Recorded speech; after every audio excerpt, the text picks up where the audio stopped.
Hey, how you doing? This is John, and welcome to John's Long Box. It's clobbering time. That's the show where we take comic book characters and pit them against each other and act like little kids picking our favorite characters. And speaking of little kids, here's Marcus. How you doing?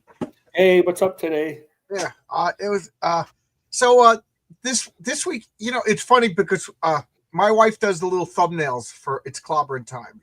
I send her images and I don't know. I still don't know how to do it. And then she always asks me after she sends the images, who's going to win this week? And this was the first time I was like, I have no idea. I have an idea. Oh, you have an idea? Okay.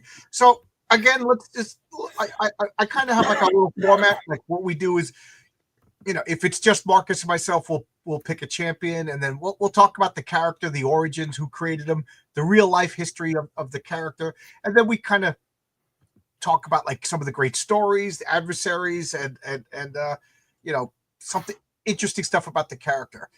And then the last thing we do is the actual fight, and then we talk nonsense for hours. And that's what happened last week. Yeah. So Hours. Marcus, Still recovering. You're the guest. I always offer the guest. And as always, it's an open invite, so anybody could come in and talk. Oh, please come in. Yeah, it's more fun when more people come in and talk. I've got to take this out of my ear. So, Marcus, who do you want to pick? I guess either one is fine. Clayface is way more confusing. So you want Sandman? Yeah, I guess. Sure, Okay. I'll do Sandman. So you'll start with Sandman. Okay. But before we start, we got a drive-by blessing from Zachtan. Hope you all have a blessed day. And heroic tales with timeless socialism. Wait, stoicism. Stoicism, not socialism. Timeless socialism. But you're on the other side of the equator, so rules mean the opposite, right? Like no means he needs yes, to finish his yes lawn. means He always no. has to finish his lawn. And red lights mean go, and green lights mean right. Because that's the opposite of the. I was reading that just your previous Jeff Nelson, the author. Yeah, who's interesting. I was listening to that, and I'm reading about his in between the blurb for his book, and he goes, Brian, last name, from Amerenik, New York, but I'm from Amerenik, New York. I graduated from Amerenik High School. Maybe the book is about you. Well, I would sue. Well, I know a lot about Amerenik, New York. Yeah. Every time I have a guest on, it ends up costing me $1. He was a really interesting guy. He should do a comic book. He said he did a comic, but it was his first. Sounds like he didn't think it through. Yeah, but if he works with Ed Lilly, then I remember Ed. Such a good talent. So all right, so it's clobbering time, and you're going to talk Sandman. So tell us about Sandman. Sandman, who I thought was Clint Marco most of his career, is not Clint Marco. He has another name. I have to remember which one it is. And basically, he started out as a villain for Spider-Man. I think it was one of the famous Spider-Man issues. I have to remember. So his real name is William Baker, but his name was Clint Marco because he was in Spider-Man. He was in Spider-Man 4, and if anybody's read it, Spider-Man was losing his powers, and then he had to beg off of a fight in a typical Steve Ditko way and go home. And they said Spider-Man was a coward, and Flash Thompson, and Spider-Man's not a coward. And he looked unbeatable because when you punched Sandman, you went through his body in a typical, like, Steve Ditko way. He was all drippy and sandy and everything, and you didn't know what he was going to do. And Spider-Man, spoiler alert, ended up defeating him with a vacuum cleaner. But Sandman was way harder to kill than that. That looks like that's what. Yeah, he had the striped shirt. Yeah, it's like one of the best costumes ever. It's up there with the original Adam as far as a bad costume, but it works. And he had hair like Harry Osborn. Yeah, that was a Ditko weird hair thing. That had to be a Ditko thing. That looked like that was inked by Don Heck. Which I'm reading about Don Heck, by the way, who was from Queens. Oh, he was? Yep, he's from Queens. And anyway, we'll get through. He worked on Spider-Man. And he seemed kind of undefeated because you see the picture there. He would turn his hand into a sledgehammer and all sorts of things. He could turn it to concrete. Right. He could control the density. He could become like a sand fog. He's strong. He's as strong as a Thing. He's stronger than Spider-Man, like physically strong. but he's really made of sand. And as long as that one molecule of sand is there that his mind is in, Right. he can gather himself back up. He's almost unkillable in that way. Right. And he could also, like, if he's fighting on the beach, he's almost unstoppable because he could just like borrow all that Take mass the whole of all beach. the sand. They said his mind was actually in an astral plane, and I'm like, well, I don't remember that. But the problem with some of these things, like I stopped reading so long ago, so many things have happened to the Sandman. So And it then stops at some point. Marvel always does this thing. So much for a writer that I pretend to be. Marvel always does this thing where they try to scientifically explain the powers. Don't do it. Yeah, that was a Mark Grunwald thing. Yeah, just like DC, like sometimes it works and sometimes it doesn't. He just controls sand. He turns, you know, like how does Hulk get the mass? And there's like, oh, it comes from another dimension. Oh, well, whatever. And it gets so he controls sand. Right. And then there was one Clackus issue, Amazing Spider-Man 221, where he was teamed up with Hydro Man. Well, that didn't go well. They became a big sludgy mud monster. Oscar was talking to me about that. Oscar. Well, I remember that. John Romita Jr. drew that, and I think Roger Stern, Denny O'Neil wrote it. One of those two. Yeah. And so he ended up fighting. So he was just kind of a thug. He was just, if he wasn't, he's not a mastermind. He'd have just been one of the guys that Spider-Man punches out that works for the Green Goblin or something. It's safe to say that Flint Marko, or what's his real name? Mike Baker? William Baker. Oh yeah, but he had like a nom du crime of Flint, like he had an alias. But he's not really a mastermind. This guy isn't going to come up with the grand scheme, right? This guy is a bank robber, you know, a heist man. He's a brute. Yeah. Yeah, he's a follower. So he ended up in the Frightful Four and got a superhero or supervillain costume created by the Wizard, which really did have him. Which Spider-Man fought him in the 70s with that on, and he could turn himself into an oil slick or whatever was mixed in with sand were his powers. He could turn himself to glass. Now, I remember a few times he got defeated by being turned into glass, and then he was like locked in. Yeah, and then they broke him. Yeah, yeah. And how did he escape? Do you remember? He's similar to the Absorbing Man, and that is like the Absorbing Man went out and Thor defeated him, or Hulk, and he would go out into space, and he's just gas, but just enough gases together that he comes back on some planet. You know, like some planet crazed back to the same type of thing where he can always reconfigure himself. And he was in the movie, of course, Spider-Man. Was that Spider-Man 3? Yeah, one of the most faithful representations in a movie. Like, looked great, yeah. He even did weird things to his hair to simulate the Steve Ditko. And what ended up happening, so he was a villain, but he wasn't a killer. And then in Marvel Team Up #1, if you remember, with Human Torch, it was like Christmas Story, and Human Torch and Spider-Man teamed up to fight the Sandman. But Sandman was just trying to get home to his mom, because his mom was left by his dad. His dad was a criminal. And his name is Baker, Floyd Baker. And that's one of the reasons why William Baker changed his name to Flint Marko. They called him Flint in high school. And Marko was the football coach, said he was a Mark. So he went Flint Marko. So that became his alias for most part. What was it? He wanted to protect his mother from his life of crime, maybe? Yep, that's right. That's exactly right. I can picture it. It was Roy Thomas and Ross Andrew and Mike Esposito. And it's so like you said, he was a bad guy, but he wasn't irredeemable. And a few times he reformed. And I don't remember the issue, but him and Ben Grimm were in a bar drinking. That was, I think, Marvel 2-in-1 90, 99, like in the 90s. Good memories. I'm impressed by your 100. I can picture the cover with it sitting in a bar, and it was by Ron Wilson. And I don't remember who wrote it though. I don't know if Byrne took over.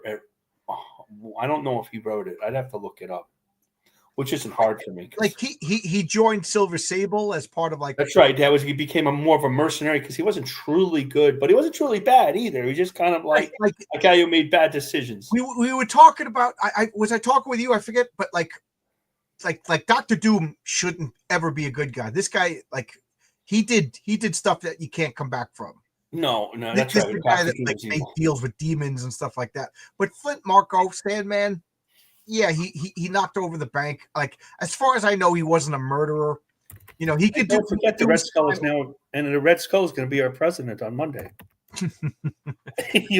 Flint could he could pay his debt to society. And am I misremembering? But did he have a stint in the Avengers? Everybody had his stint in Bendis' Avengers. Yeah. Yes, I think you're right. And I do know a little about that because I took those Avengers books out of the library and read them because of John Romita Jr. But everybody was in the Avengers. Spider-Man, Spider-Man, Wolverine, everybody was in the Avengers, which makes the Avengers not so special. Right. And Spider-Man, Wolverine not so special. But this matchup was my – yes, it was, Logic. John with, now I could die in peace. No more comments from me. Marcus, that's badass. Just I don't get upset. I don't get upset. You can have as many comments as you want. Yeah, I enjoy his comments. The only thing I keep inviting him on the channel, and he doesn't want to come on. Absorbing Man is one of the stupidest Marvel villains. Greatest villain ever. What a great idea for a villain. I love the advice. Like, who came up with I mean, this one is the creators are officially Steve Stanley and Steve Ditko. So it's basically one Sandman. There's other characters named Sandman. Right. Now, though who not be named is the famous DC Sandman from Vertigo. Well, before we can't say his name because the conversation takes a left turn and we can't have that. RRS, was Sandman a member of the Thunderbolts? Not to my recollection. I don't think so. But there was a character called Charcoal for a short time. I can look it up. I did read the Thunderbolts. I love the Thunderbolts. It says here he was a Sinister Six, of course. Right. Frightful Four, the Avengers, the Wild Pack. That was the other one. Right. The Enforcers, Outlaws, and Intruders. But I don't know much about the Enforcers. I don't think he was ever in the Wild Pack. I remember.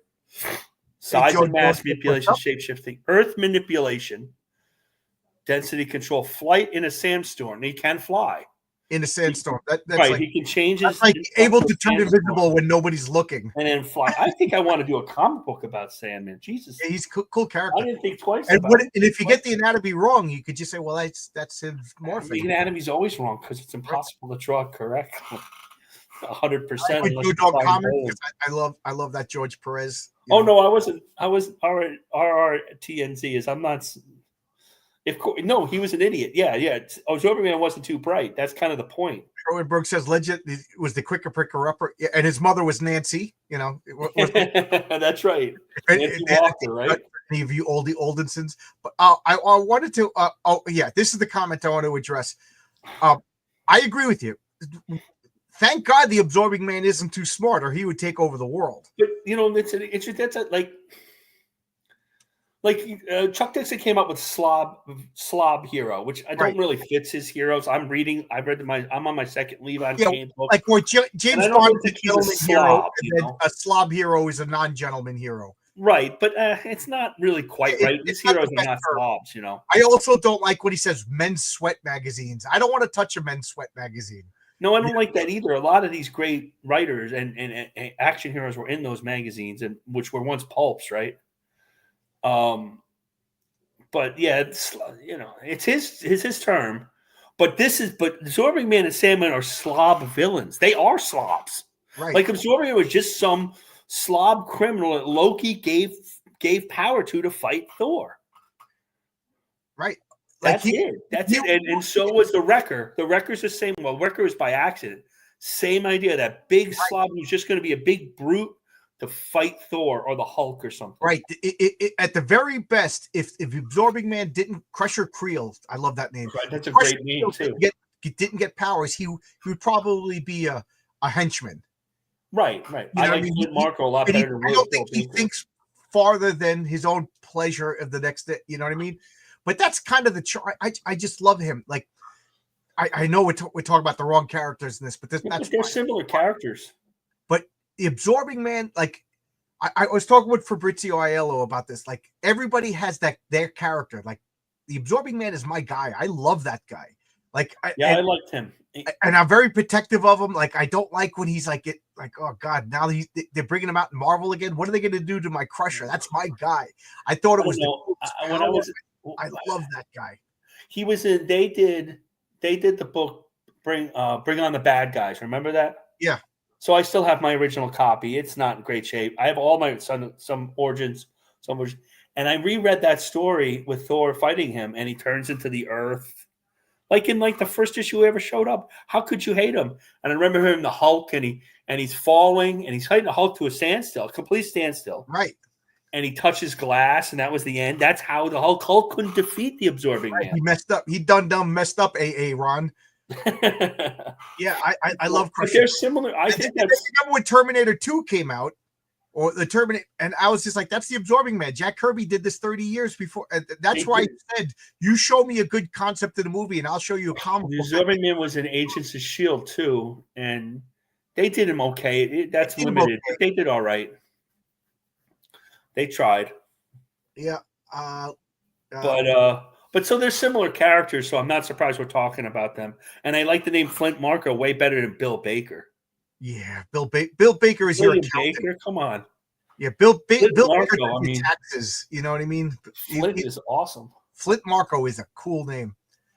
What was I going to say? He has super strength, and I forgot that he can actually get solid and just duke it out with the thing.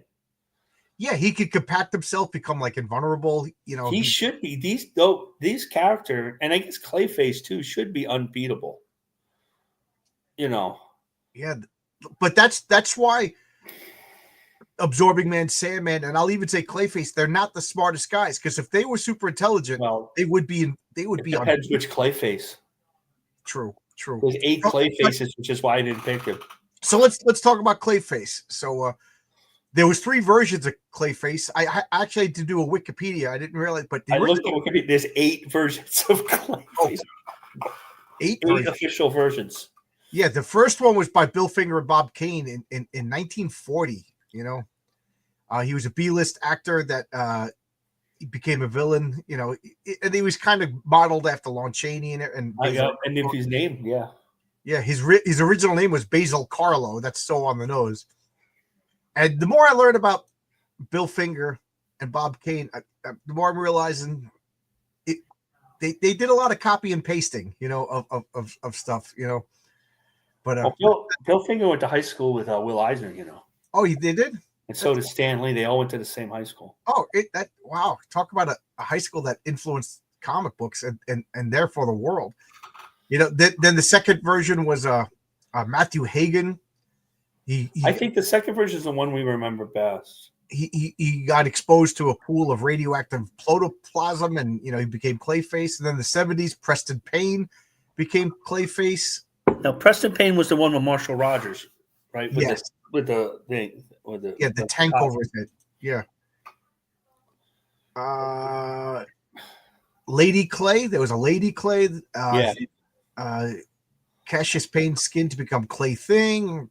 The Todd Russell version was introducing Catwoman. I didn't realize there were so many. No, I didn't either. And I realized some of them are related to the Silver Age Clayface. Right. Like we're thinking of the Silver Age. When I think of Clayface, I don't mean to interrupt you. I think of him in the Batman animated series. Yeah, me too. That monstrous Clayface. Yeah, I'm actually trying to get an image because this is the Clayface that I was thinking of. I mean, I knew there was at least 3. I didn't realize. I always thought there were 3. Definitely 3. Because the first one almost doesn't count, right? How many appearances did the first one have? They said in Wikipedia like 2. But you know, a lot of Batman villains didn't start showing up until the 50s or the 60s. I've been seeing that a lot. That there's a lot of Batman villains that we forget about. But you know, the Riddler didn't show up like in the 60s. The Joker didn't show up for years and years. When Neil Adams and Denny O'Neil brought him back, he had not appeared in like 4 or 5 years. He was not overused. You know. Yeah, Ang Lee did the Absorbing Man's powers, but with a different character. Yep. My son liked that Ang Lee Hulk movie. I watched that Ang Lee Hulk movie. I saw it in a movie theater, and I was just like, "Who is the audience? Who's the target audience?" Well, my son liked it. We were all bored by it, but you know, he became an engineer, so he likes all that boring science stuff. You know, I didn't realize that as a kid. He was like all into that. Herrenberg is like Marcus. He's got all the information too. I think Clayface's name is still Basil Carlo in the Harley Quinn adult cartoon. He's still an overbearing. I don't watch that adult cartoon. I haven't watched anything from Marvel or DC in a while. If Preston Payne touches you, you melt. That's right. That's it. Alan Moore wrote a great Batman story about him, Mortal Clay, in the mid '80s. He wears armor. That's right. He was created by Marshall Rogers, and he was different. He infected you with like a clay plague that like this combined. He was pretty powerful on his own. Yeah, but this was the Clayface that I was thinking of because. So me too. But so that's probably Hagen, right? Geez. Hagen or I think every Clayface except for the one Payne kind of fits that description. It becomes some malleable set of clay. Right. Jeez Louise. Todd Russell and Johnny Williams have shape-changing abilities. Peter Malley, Clayface 5, devolves. I didn't think there was so many Clayfaces. Oh my god. Yeah, and it's not even that great of a name, you know. Well, you know what? It's one of those names like a Superman villain or Batman villain or Wonder Woman from the 40s that just kind of fit. They're not the greatest names in the world, but it's Clayface. It describes him. Right. It's one of those names that just why change repetition and decades we just accept it, you know. Like I right. Like as much as I love Captain Marvel, Shazam, I still think that's a terrible name. Like he should have just been like Marvel Man or you know what I mean? I wonder why well, maybe because he was created near World War II, they kind of like that captain, lieutenant type of thing. Captain America was really popular right before that. There was a lot of captains as Captain Action. Yep. In the 40s, there were a lot of people called Captain, Lieutenant. That a military name was very in then.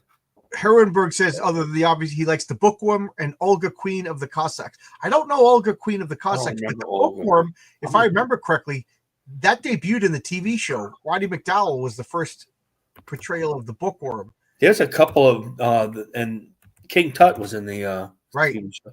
There were a couple of really good villains. Victor Bueno. Yeah, the action scenes in the Hulk 2003 look better than the ones in 2008. You heard Olga was, yeah, she was a partner of Egghead. I knew she sat up in line. She's from the TV show as well.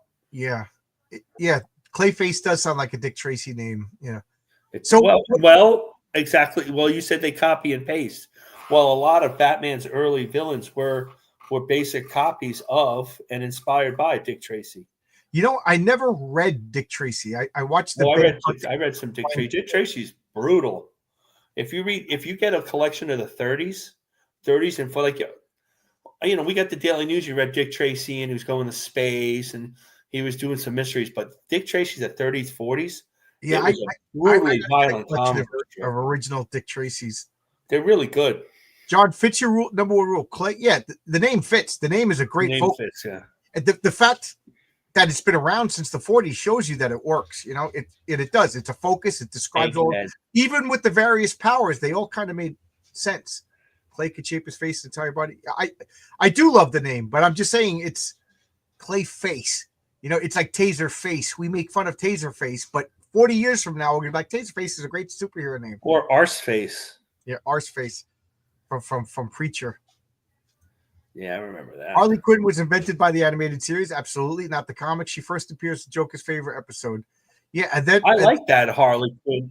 That's my favorite Harley Quinn. That Harley Quinn I like. I don't think she works. That was a great book. I don't think she works well outside of the Joker. The truth is, you know who ruined Harley Quinn's probably Palmiotti. So don't say anything. Yeah, well, he's too busy living in a Republican state, voting Democrat. Well, you know what? Don't laugh because I was watching, and this is not. They didn't use his name, but Andy was talking to this great. If you ever, I know me, Andy and Dennis were talking to this political cartoonist. It was really interesting. And he was saying, "Well, I have a friend. I know a guy. He's a complete lefty, and he complains about living in Florida." Guess who that was? He didn't say his name, but I knew right away who it was. I think that's why he blocked me. It was a little too on, little. Well, I hit a bullseye. Why did he move? Because of the taxes and the warm weather, like every Republican would have done. So yeah, that's. Although I wouldn't go to Florida. I hate the humidity. Florida is very humid. Yeah. How about you? Where you live? Is it humid? It gets humid in the summer. Yeah. Yeah. A little more. It's cold now. It's going to be 15 next week in the morning. Next week. That's about as. It doesn't get it doesn't have a lot of storms. I overdressed today. I was actually sweating at work. And because next week it's going to be like in the teens. I'm gonna die. Thank God it's only a 4-day week. You're off. You're not working on Monday. Yeah, Monday we're not working. Yeah, I'm off as well. Okay, 8-hour stream, boys. Let's get going. Let's go. Start at 10 a.m. So, Logic Finance already.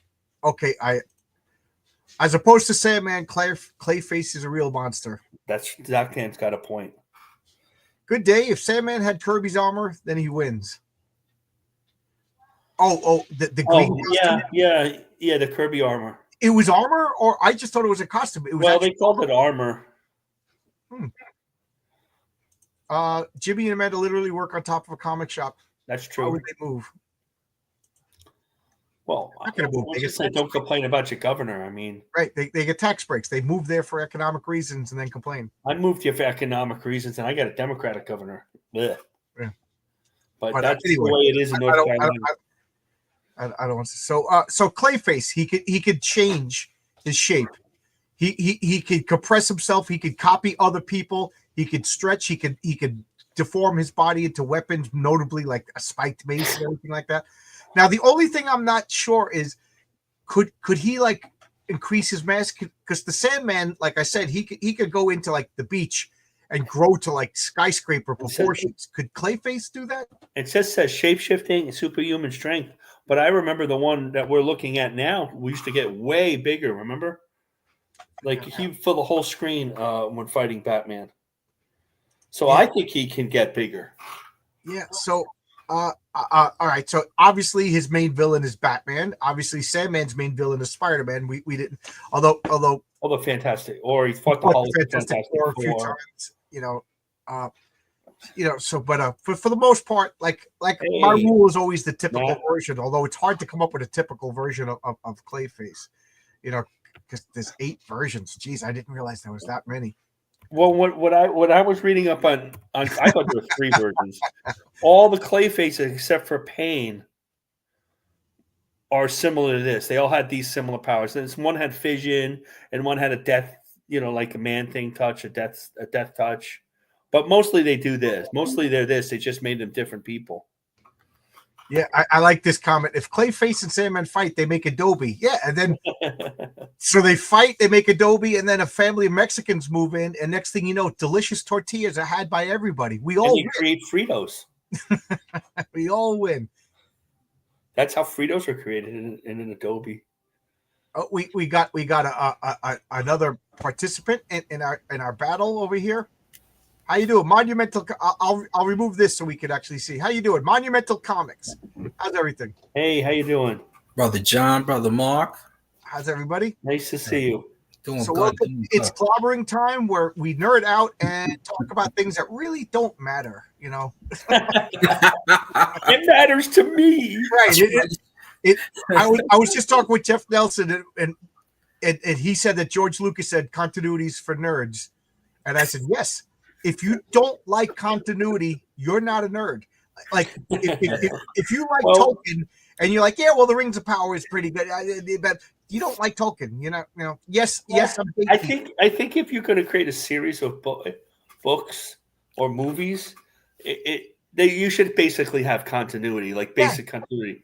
I think even people that say that George Lucas believes in continuity, but what he was basically dismissing his errors, if you ask me.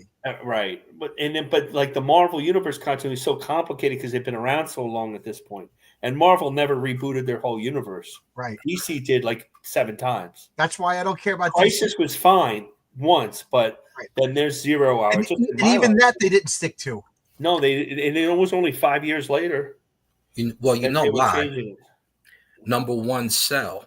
So when you make the new number one. Well, you can make the new number one anyway, but and your foil cover, and then your new Magnum Magnesia cover, and they did that. John, you're going to do the Magnum Magnesia cover. I don't even know what that is. I don't either, but I think it's going to be awesome.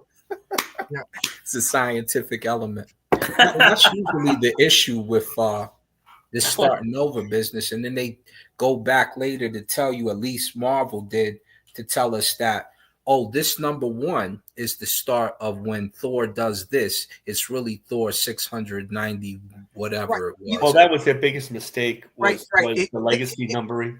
If they left the legacy number and then just said like season 5, you know what I mean? I wouldn't. It would have been the best of both worlds. They didn't always do the numbering. Like I do those romance covers, right?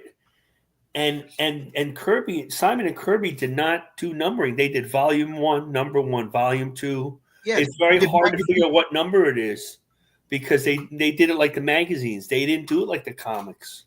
Right. So, volumes would have been more apt, like a volume a year or every 2 years, a new volume. I And that would know. make a lot more sense, but it's too late now. Trying to organize. I challenge anybody listening to try to organize 30 years of Captain America comics. I looked up how many volumes he had about 10 years ago. It was 7. And not only that, And now they'll it's go back to probably different numbers. 10. So like, you're like, and now I'm trying to read them, and I'm reading them out of order, which drives me crazy. I tried to read the Ed Brubaker ones. They brought back Bucky and Steve Epting's artwork, and really terrific. But after you were done with the main story, where does it go? Which Captain America series next? Was it this one? Or was it that one? I had to look at Wikipedia. I had to make a list. Right. You need because I didn't know. I was trying to follow it, and I was looking at them online and trade paperbacks and all sorts of things. So anyway, I just realized we were being a little rude. Tomato Comics, this is your first time on the channel. Why don't you introduce yourself? Tell us a little bit about yourself, and then we'll get into the actual superhero clobbering. Thanks, guys. I'm Adrian Jones, author at Monumental Comics. www.monumentalcomics.com. If you decide to pick up a digital or one of the physical books, put your links in the private chat, and I can put the links. Got it. Oh, Mark. Oh, you looked it up already. Appreciate you, Mark. I'm good at this now. I don't keep him around for his looks. There, Hey, Shelly LaPresti saw me on a thing, and she said it was fun. I was good looking. I was handsome. So that's always an A plus. That's always an A plus. Here goes one of my favorite characters, Adrenaline. Now from familiar. We've had a nice little run with him. We just had the action figures made for him, Noble Star, and some of my other characters. Everybody look at this website. There's action figures of all different characters. In John's world, they're mostly named properly. John has a whole naming thing. It's really great. Oh yeah.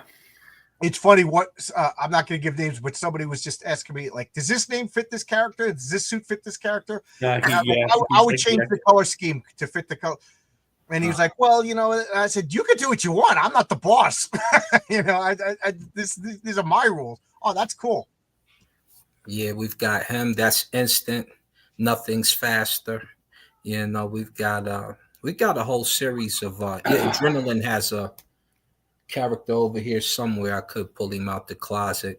A Noble Dr. Imagine, Callus, Bobcat Gold, Silver Cougar, Red Admiral, Soaring Eagle. You can get Soaring Eagle for free right now on Amazon if you got your a Silver Cougar should have been a 50-year-old woman who goes after college students. You done messed up, AA Ron. Oh my God, man, that's the perfect title too. Blister the Diamond Girl, Up to Par, Baka, African Axeman, and Deadly at the bottom there. Okay. So yeah, we got some goodies. Uncle John, all the good stuff. Deadly's a good name. What is he? A bad guy martial artist? Vigilante, comes home as a soldier. Family starts to get in his face. It's crazy. They dissect his parents. Oh my God! In front of him, stuff him in a car. Oh my God! He's helped out a little by now. His uncle supposedly is doing the dissecting. Later, you'll find out that the uncle is really the father. Yeah, but it's a crazy story. I'll share it if you like. We could share some goodies. But hold up, you got the clobbering time battle. Yeah, I was gonna say you're gonna come on first. Come on next Friday. I'm gonna. I almost hit the wrong button. Next Friday, I'm gonna do a debut of Pitch Black, meaning anybody. I don't know who you are. Come on in and talk about your comics. Give everybody a chance. Okay. I think it'll be fun. So Zatan says cool. So that's cool. So a last question about your comics, then we'll get back to clobbering time. Do you write, draw, ink? What do you do? I write. I have teams of different artists that I use. Some from Cambodia, some from Russia, some from Nigeria, some from America. So I kind of I spread it out real heavy so that I kind of touch everybody's art. How do we make the action figures? I have a specialist. So if you need your action figures made for your book, roughly around $200 to $300, we can get your prototype done for you. Yeah, he would like action. I could see him having action figures. Yeah. Mm-hmm. Now, when we mass produce them, I go through a different channel, and they produce to get like 1,000 will cost you like 3,000. So, but I mean, if you can sell them, especially at Comic Cons, if you got your book and you've got your character with you and you got a T-shirt, you can imagine what that goes for at a Comic Con. You know, you put in the work, the people care and they want to see you do more. So that's cool. I could see Herrenberg making action figures of all, his female characters. You push the back and the chests get bigger. Herrenberg pushes TV shows with his characters. Yeah, like Hulk Hogan busting out the bra. All right, so Monumental Comics. Let's ask. What did you say your name was? Adrian. Yeah, Adrian. Adrian. So, do you have a preference? Who do you like better, Clayface or Sandman? And we're not talking Neil Gaiman Sandman. So stop. You know what? I can't lie to you. Sandman has always been one of my favorites. Oh, don't lie. Yeah. So, Clayface. Now, I love Clayface because the idea of just being a molded blob that kind of transforms into anything. But Sandman was the original. Sandman did it first. I have a soft spot for all of those Steve Ditko creations too. Yeah. And there's something about that just green and black ugly shirt that just works, He had a wave almost like Norman Osborn. Yeah, what's going on with your hair? He wore stomping work boots and khaki pants. Yeah, he was like a longshoreman or something like that. John works with them at the I work with half the guys I work with look like but I do like Clayface. I love this. That I especially love that, like the picture that I just brought up. That like monstrous vision. He's almost like built like a gorilla proportions. Like an upside down inverted triangle. They drew him so much bigger than Spider-Man too. Right. I just think they're great designs, and I think like when they show up, like Batman has a hard time fighting Clayface, as he should. Clayface should be out of Batman's league if Clayface and Sandman were dummy. You know what I mean? If they were slightly smarter, they would be running Gotham. But that's what makes the heroes great. Like a lot of the early Spider-Man characters, Sandman is one of them, are more powerful. Spider-Man, to say, was not as powerful as he is now because that's the way heroes, they just get stronger. He was powerful, super fast, super strong, go on walls, and pretty fearless. But the characters that he fought, Dr. Octopus, Sandman, the Vulture, are all stronger than him. And one of the key things of the Ditko Spider-Man was he thought his way out of how is he going to defeat them. He wasn't defeat them just by punching them out. That was the key to a lot of those issues. Punch out Sandman. Lee and Ditko issues was Spider-Man actually thought his way out of most of his problems. He did not. It wasn't because of his superpowers mostly. No, you make a good point. The cool twist about him is, which we always overlook, and when it comes to smartest characters in the Marvel Universe, he's a scientist. He's a nerd. He showed Dr. Octopus how to put his arms together properly. He did, you know what I'm saying? So he's right. He's really underrated when it comes to his mental abilities and his. It's funny that you said that, because I think in the movies they play up his scientist too much to the point where he's almost Iron Man Jr. But he was Iron Man Jr. He was, yeah. The other one, it was fun. He was fun, but he was Iron Man, like Iron Man Jr. Yes. Yeah, but I do like Peter is smart. Like I like that Peter is the everyman. We all hear that myth that the smartest guy in America is a bartender in Mesquite, Illinois, and if only that guy was given an opportunity, he would be And I think Peter Parker is the same thing. Like he's the super smart guy, but he just got a. The writers forget because Peter Parker's smarter than he is, and so how hard was it to write? It's hard to write a character. How hard is it to write somebody smarter than you? Right. You know, they're not signed. They can show the sign, the kind of fake sign, because I think like that's one of the genius of the fans like for us. Lee and Kirby got away with it with Reed Richards. They managed to do it. Part of it was because of all the great Kirby tech all around them. Right. But other than that, they're always trying to dumb him down because they can't write him. They can't understand. And, That's why the Patriarch is not super intelligence is not one of his powers. But it's like Monumental Comics. You have all these heroes, and you understand. So you understand villains, and heroes.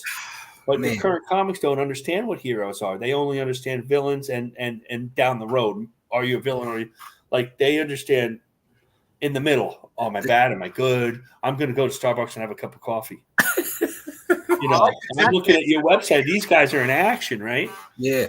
I mean, the dichotomy to put somebody who's really super intelligent and then commit an act of turpitude and then turn around and for some reason or a strange nature, we have an ethical issue that brings him back to the right side and makes him a hero or makes him a complicated villain, as Marvel tends to do. Right. It's hard. And so when you, like, for instance, I have a character, Dr. Imagine, basically similar to Professor Xavier, not the same circumstances at all. Story different. Oh, so he's not a creep who hits on 16-year-old girls? Yeah, exactly. Well, Mary Jane is not the cutest going, you know what I'm saying? When I read that, I was like, are you kidding me? So with him, I have to, before I start to state the powers, I go look up in psychology books. Yeah, you got to do research for superpowers. It's a requirement if you're going to make a superhero comic or sci-fi or anything. Do the research.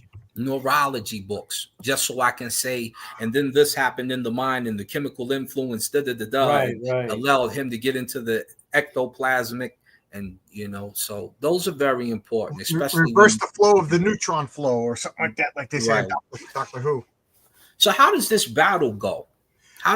Before we get into that, I want to address a couple of the comments, and then we'll get into the battle. So Zatan says this that I think is a good observation that I didn't think of. For his first couple appearances, Clayface was getting used to his powers. Heck, he was getting used to his transformation into a blob. It was a body horror story.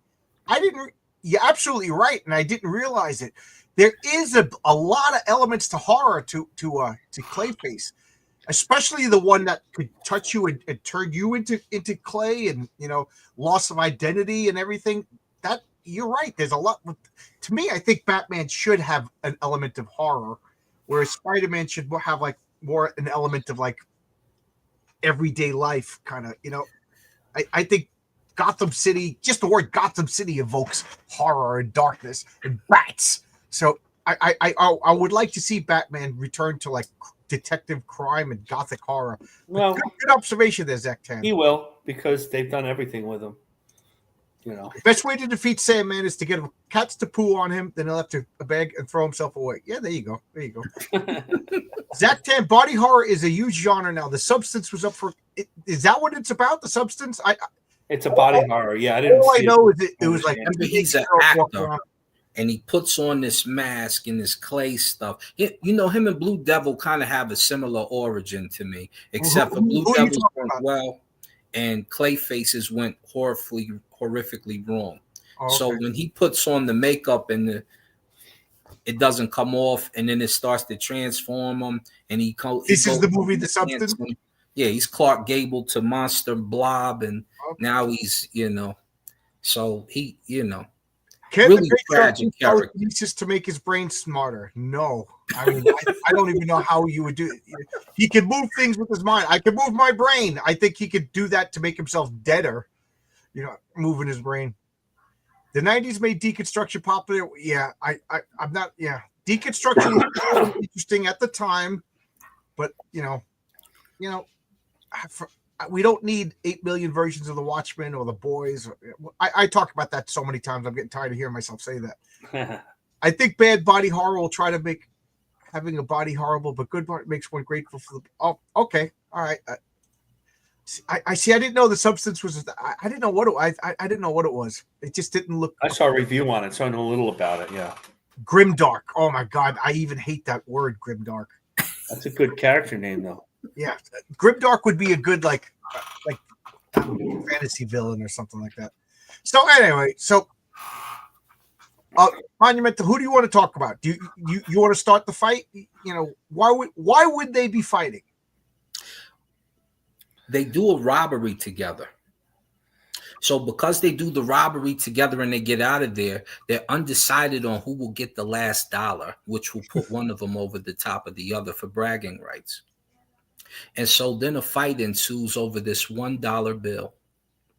Who's going to have more money that they've stolen from the bank? And Sandman gets upset because he's a hothead. I've got children, he says, and he hits him with a sandblast. More likely, I got like 3 alimonies to pay.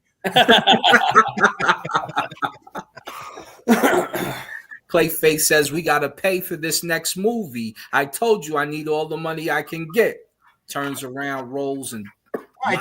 So they team up. They beat Batman and Spider-Man because let's face it, Clayface and Spider-Man teaming up. You need a Superman level guy to take them out. Yeah. And now they're fighting over the spoils of war. And okay, so how does it go? I'm going to keep because I literally.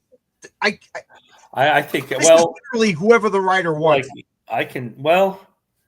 So we were going through Sandman's powers and Clayface's powers, right? And Sandman can, if he's on a beach, right, he can control that whole beach of sand, right? So wouldn't he be able to control some of Clayface since he's just mud and clay? Yeah, I mean that might be within. You're like, yeah, I like this guy. Grab him in more often. How do you think America? You were thinking like I was thinking. I'm like, they'll probably trade punches back and forth for a little while until he touches Clayface and realizes you're part of the elements I control and starts to shapeshift him. Yeah, but does Clayface, would he be able to control Sandman? Well, I don't know if Clayface has control sand. So, see, I would say if Clayface was smarter, like Stan Lee was talking about Magneto and Electro, and he says Magneto is a master villain. If Magneto could totally understands electromagnetism, and Magneto could throw lightning bolts, he goes, but Electro is a dummy, so he could just throw lightning bolts. He can't convert it into magnetism, and he doesn't know the extent of his powers. I look at Flint Marko as a dummy, like if he was a smart guy, I could see him going, "Oh, Clayface, you got some silicone in you. I control silicone, and I just think of the dumb brute. Like I don't know. This is me thinking too much. Like if I was to write it, I don't think Sandman would be able to control. But because he's not a master villain, he's not known for his intelligence. He's known for duking it out. But chat, what do you guys think? I'm not the boss here. I'm just thinking out loud. Yeah, we all think it, right? Yeah. Nobody does body horror better than Dave Cronenberg. Yeah. Tell me about it. The Thing, that is just great. Now, here's one thing about Clayface. He can mimic others' behaviors and traits. Right. Yeah. Could he imitate Sandman enough to reverse the tables on him? Well, Preston Payne was genius.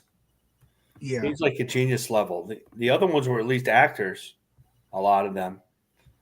There's 8 Clayfaces, so we're trying to decide which one is which, Yeah, people are asking, what is Clayface actually made of? Is he just flesh that looks like clay? Well, they created the mud pack, so I was thinking mud. Yeah, but is the Thing really rock? I always thought this is going to be gross, but I always thought that Ben Grimm was really just like callous, his skin. I like to think him as rock. Thanks. Yeah, you can think.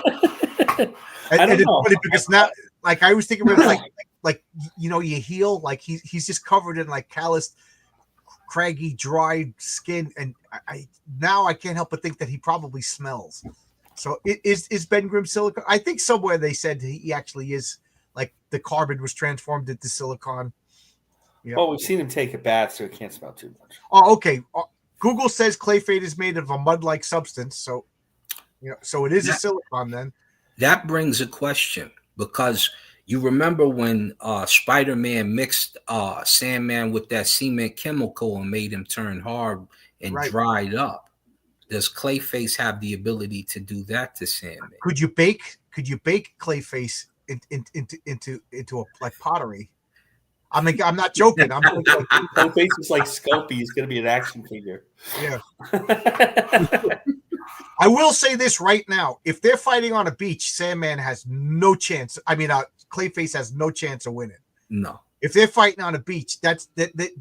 You know, they might as well say like Clayface, you're like a tiny little dog. Why can't I think of the dog? The little bit. You're a Chihuahua fighting on a lion. You know what I mean? But if they're fighting in the bank vault, you know what I mean, where neither one of them has access to any like. So let's just say that they're in the bank vault. They beat Spider-Man. They beat Batman. They're in the bank vault and they're dividing up the jewels or whatever. And now, just a honor among thieves kind of thing gets in the way and they're fighting. So neither one of them has an advantage to the environment. How we literally get mud and sand aren't the same thing. Mud isn't made from silica.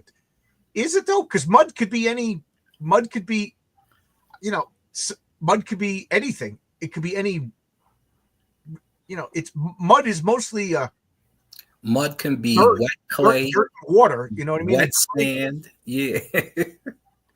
Wet sand, I would imagine, turns to like quicksand, though, right? Mud is wet dirt, but dirt is rock, and rock is silicates, and sand is silicates. You know what I mean? So but I still don't. I'm not convinced that Sandman could control Clayface's body. Sandman is not known for his mental strength.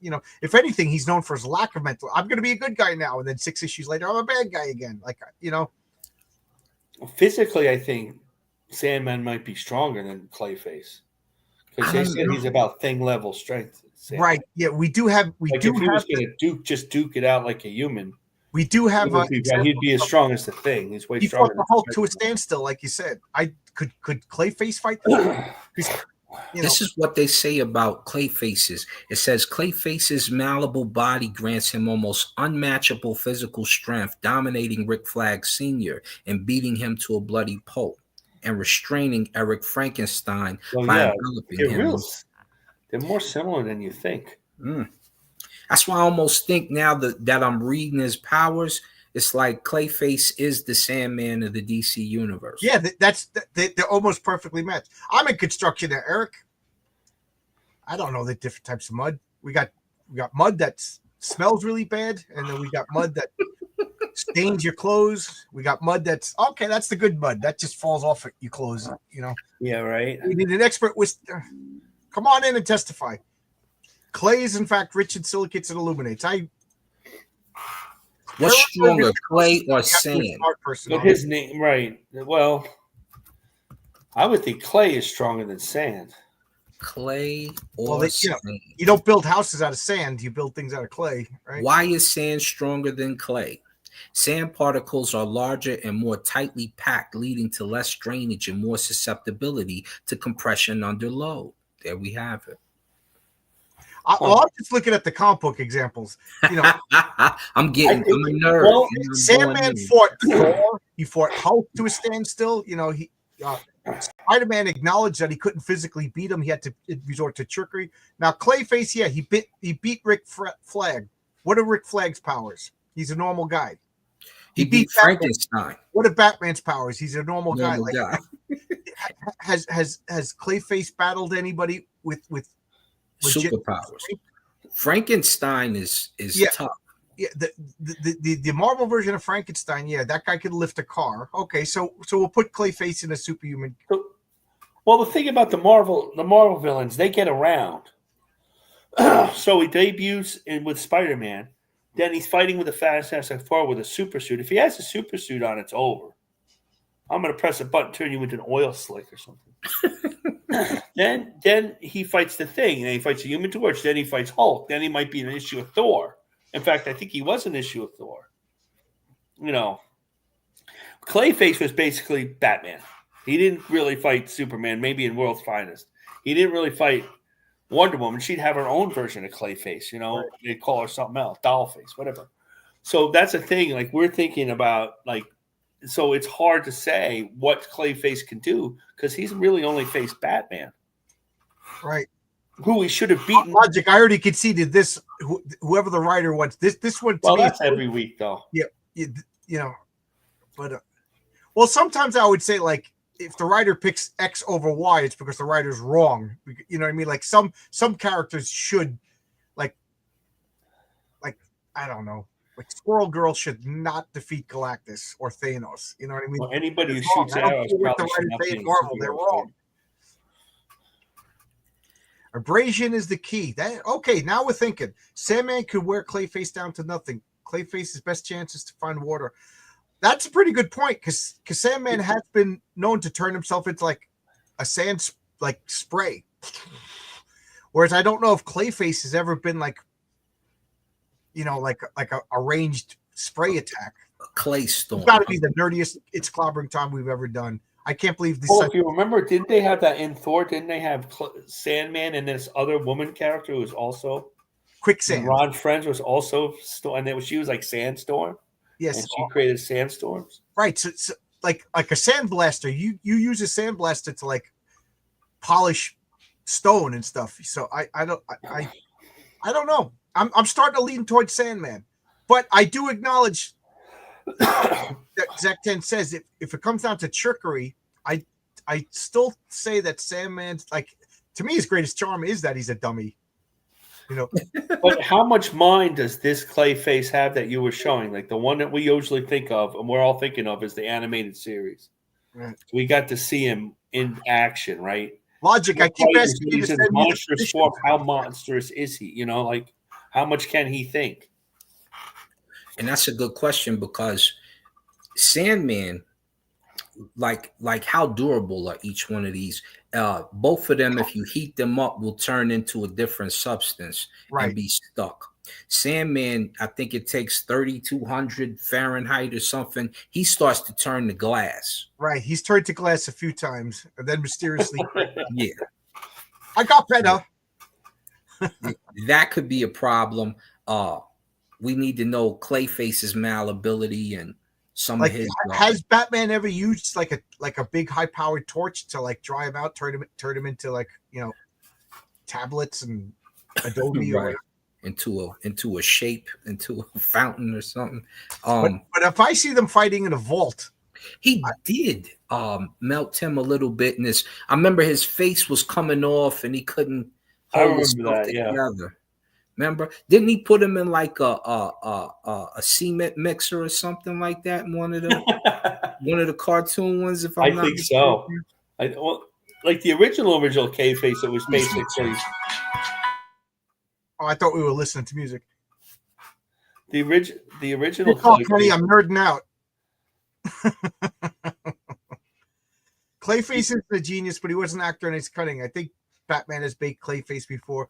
Yeah, I think with these morphing villains, like basically like Clayface. Before they return back to this on the Wikipedia, a couple of versions of him. The original one, it was just like his face was like it's kind of like more Phantom of the Opera. Right. It's really when they came to the 50s, you know, and early 60s that they had the menace of Clayface. You know. Yeah, because his powers changed over time. I think you said that earlier too. He's once he starts to get where he's throwing his arm, they say his body extends pretty at a pretty lengthy distance. He starts doing stuff like that. It becomes dangerous, but just the mixture of sand and clay together, because you imagine their fight would look like a goopy soup. Yeah. Like a soup goop. And as they Eric and RRNT, they put an idea into my, like, I could see Sandman just blasted and eroding Clayface, and what is Clayface going to do about it? I mean, literally, Batman has used explosives to basically break him apart. I could see Sandman just eroding him into smaller pieces, maybe not defeating him, but long enough to grab the loot and get out of Dodge while poor Clayface reconstitutes himself. And that is something that Flint Marko. I lost all the loot. He would come up with blasting, like he would not maybe figure out, I can control but he would figure out that I would blast him because that was something he would do. So I'm leaning towards Sandman. What do you guys think? I think as the battle goes on and Sandman starts to get the upper hand, Spider-Man pours the chemical over the top of Spider-Man's not involved in this fight. Batman. Oh, I thought you had him in there. They already got defeated. This is probably time Sandman versus Clayface. Yeah. So We already know Sandman's Spider-Man's gonna win. We already know Batman's gonna win. Yeah, Sandman's gonna win. And why can't you beat Batman yet with all that power? Why can't you put Batman on a slab and at least if Batman prepares, has enough time. Batman's got enough time. Batman's the only superhero. That's the word.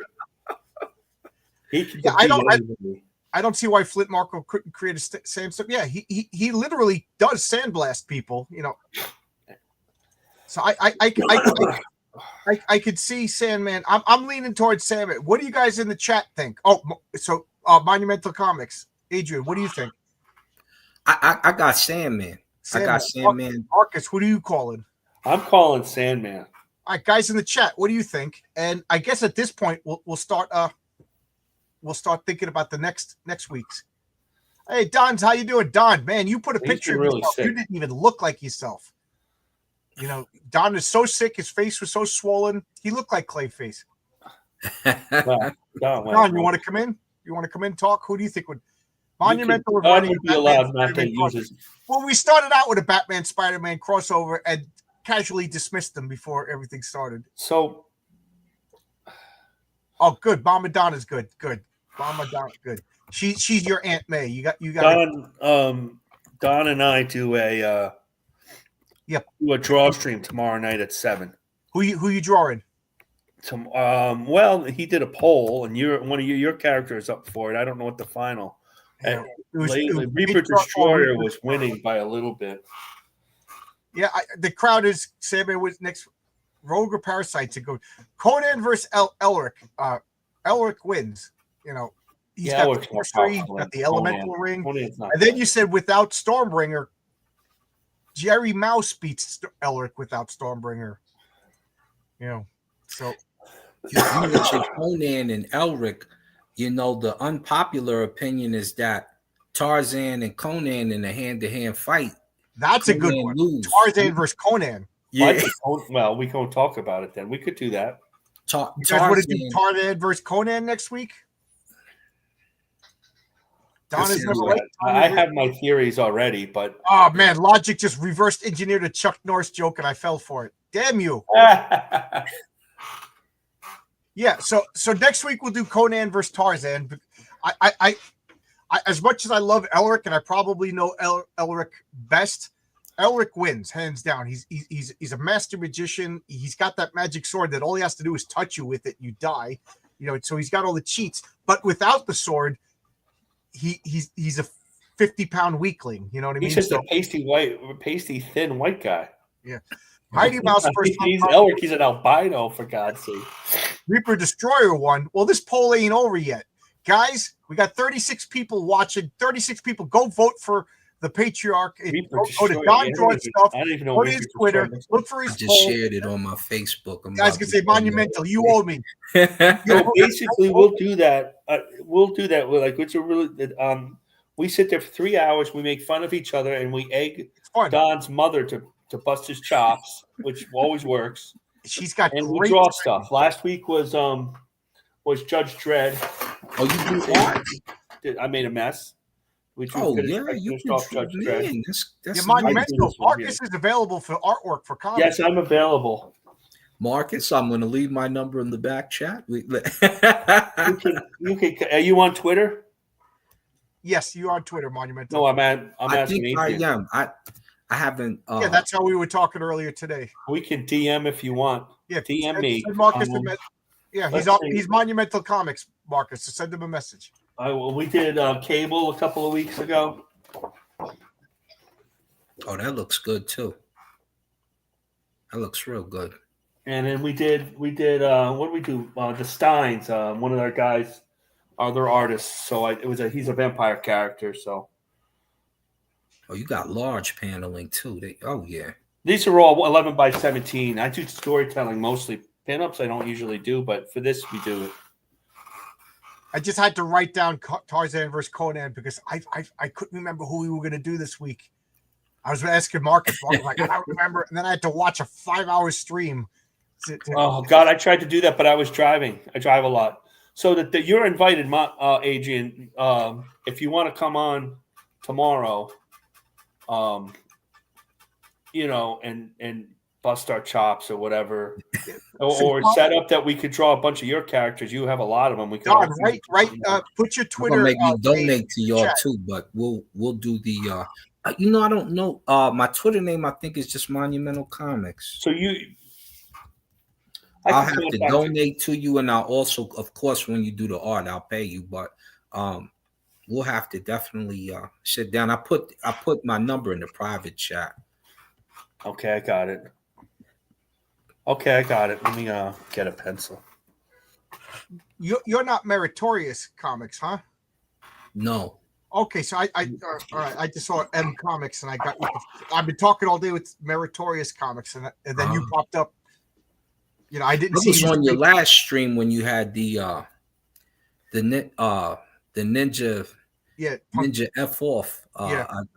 His comic line. I was like, yo, this.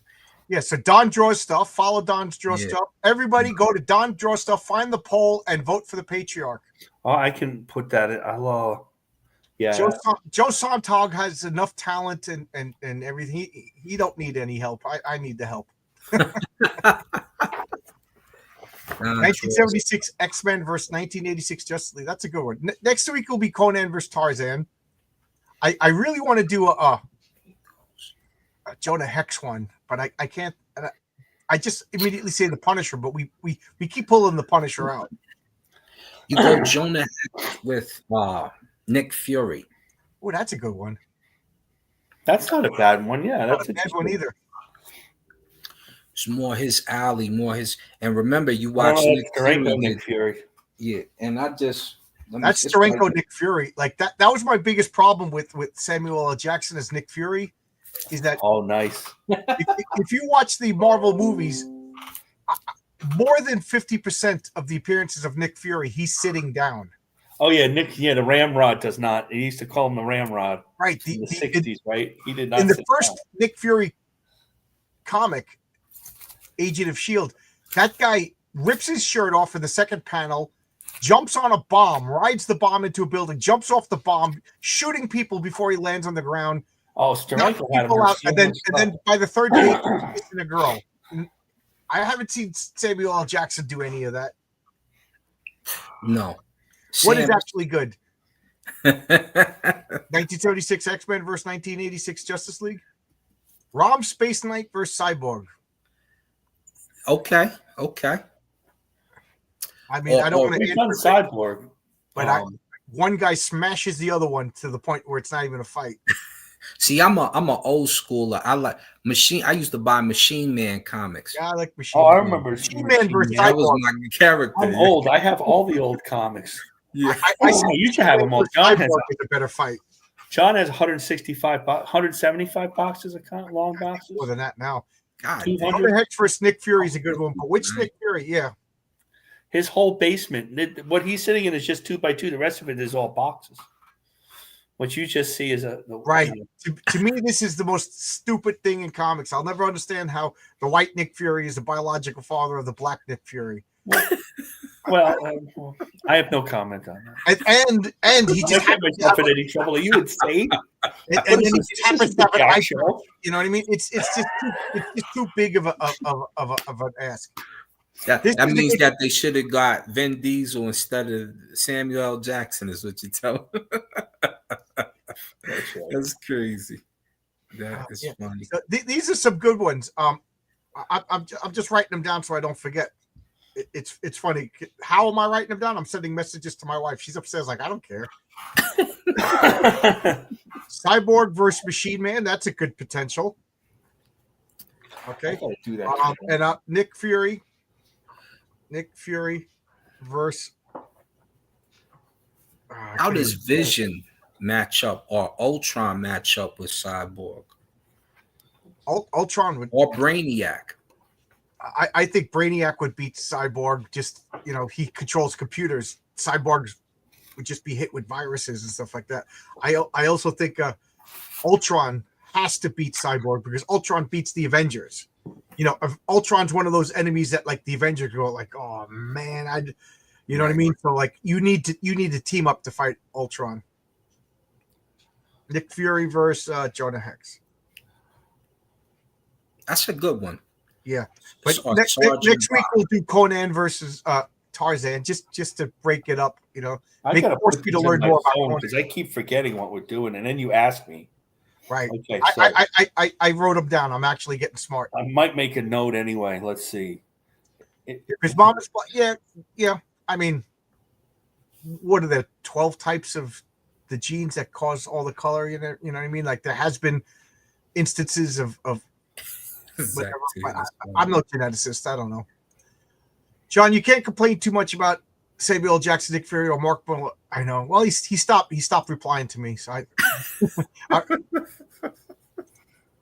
Brainiac versus Ultron. That's a good one. We already did Cyborg versus Deathlock. We did Cyborg versus Nimrod. Nimrod, yeah, that's like that ultimate Sentinel. Starro versus this is one this would just be fun. Two characters that are just wacky and I love them both. Starro versus Fing Fang Foom. Sorry, had to feed Max. Yeah, you got to feed the cat. Because you'll end up as dinner. Cats will eat you as much as they like you. They will eat you if push comes to shove. Yes, vote the patriarch and vote off it. Yeah, I'm trying to. If I got two cats, that's a problem. We got two cats in the house. We got two cats outside the house. You got the outside cats too. Right? Starro versus Surtur. I don't know. Starro, one of his things is he has to like encapsulate you or touch you. And Surtur's pretty powerful. Yeah, Crenshaw's here, so it's time to end. Crenshaw and DC Killer. Whenever these two guys show up, it's time to end. So, for anybody who just showed up late, we kind of all agreed that it was a real close match. I mean, any writer could come up with any scenario why one guy would beat the other, and none more so in this matchup of Johnny Quest versus Johnny Storm versus a Sandman. But we all kind of agreed that Sandman. Johnny Storm gets more girls though. Yeah. That's not good. Johnny Storm. I mean, geez. Johnny Quest is like 12, right? The 12-year-old kid. Johnny Storm just shoot fire at him. We were talking about this at work the other day. Trigon versus Surtur is good. Could you imagine you're in a bar, okay? Us three, we're in a bar. We're all in a bar just drinking. And all of a sudden, Paste Pot Pete just kicks open the door. And some guy over there just turns around and goes, flame on, bursts into fire. How freaking scary would that be? We'd be like, oh my God, that guy's on fire. Like, fire is a primeval fear. It's one thing that they like. Whenever you see like John Romita does like the Fantastic, they're all close together. And this guy's on fire. I'm not getting close to him. Sue Storm's hair should be burnt off on the side of her head. You know what I mean? Well, then she would be a modern lesbian, right?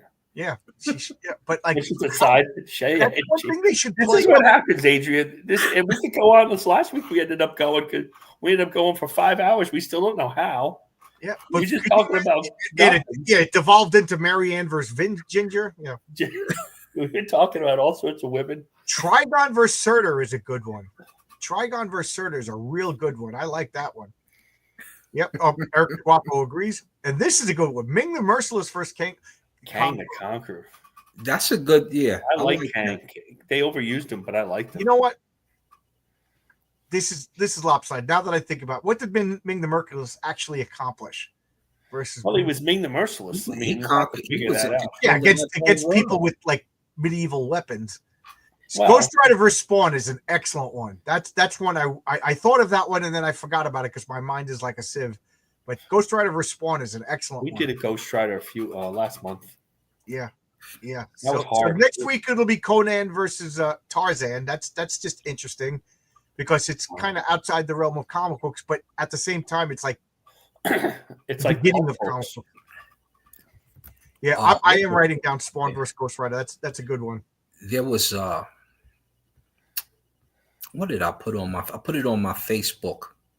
I was putting here's my gunslinger Spawn. I'm also writing down Thanos versus Darkseid. People keep bringing that up.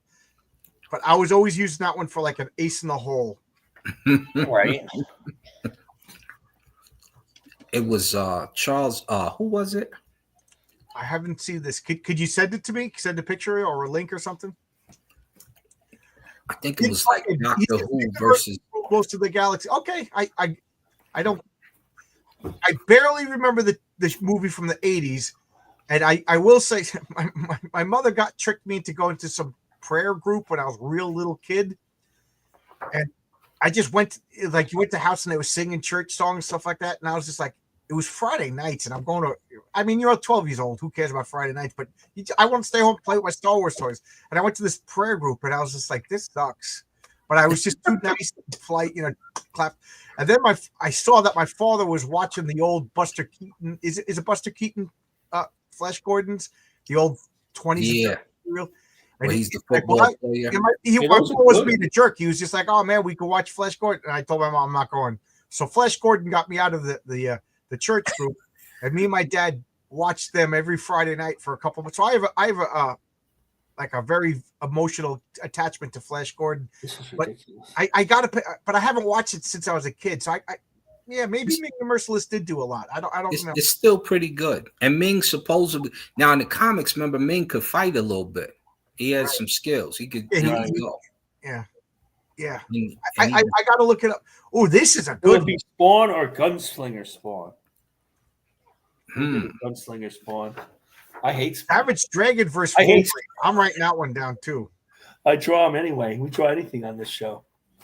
I have to put Yeah, these. your I have to artwork post them. is good. It's funny because I was running out of ideas, and now you guys you gave me like 7. This was good. I have to post these on my comic art. Hey, you got fans, Eric. You got fans, Monumental. Adrian. Oh, I appreciate it, fellas. Man, absolutely. Yeah, like I said, this is comic books. Comic books are supposed to be social and hanging out and having fun. Flash Gordon film from the 1980s was barely Ming the Merciless. Yeah. The best thing that Ming the Merciless did was had that hot daughter. Oh my God, running around in almost a bikini. She was. Oh yeah, Flash. Flash. When you were a little boy in the 80s watching Flash Gordon, you're like, is mom around? Mom shouldn't be with me when I watch Flash Gordon. I'm feeling things. You're funny. He said I'm feeling things. I'm having a moment. New York Jets quarterback. That's true. Because the New York Jets Oh, that's awesome. hasn't defeated anything in a long time. That's true. The film wasn't a disgrace. The film was fun. But then again, had I been an adult when Flash Gordon came out and didn't have like a, I could see people like, well, actually, that's not the real Flash Gordon. But I don't know. Pamela Hensley. I love Spawn, Right. but I'm obligated to hate you now, Marcus. There you go. I choose Spawn. I don't. To be fair, I don't really hate any characters. I don't think that much about them. Why? Who did you say you hated? Spawn. Jordan was a pain in the ass. That's why.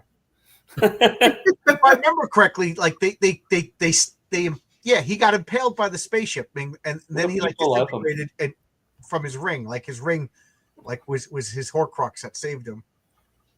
Chapel. I don't want to be on Eric Squapo's bad side. No, nobody wants to be on anybody's. He's too handsome. It's in the name. I know. Well, see, he's just like the name. That's right. Guapo.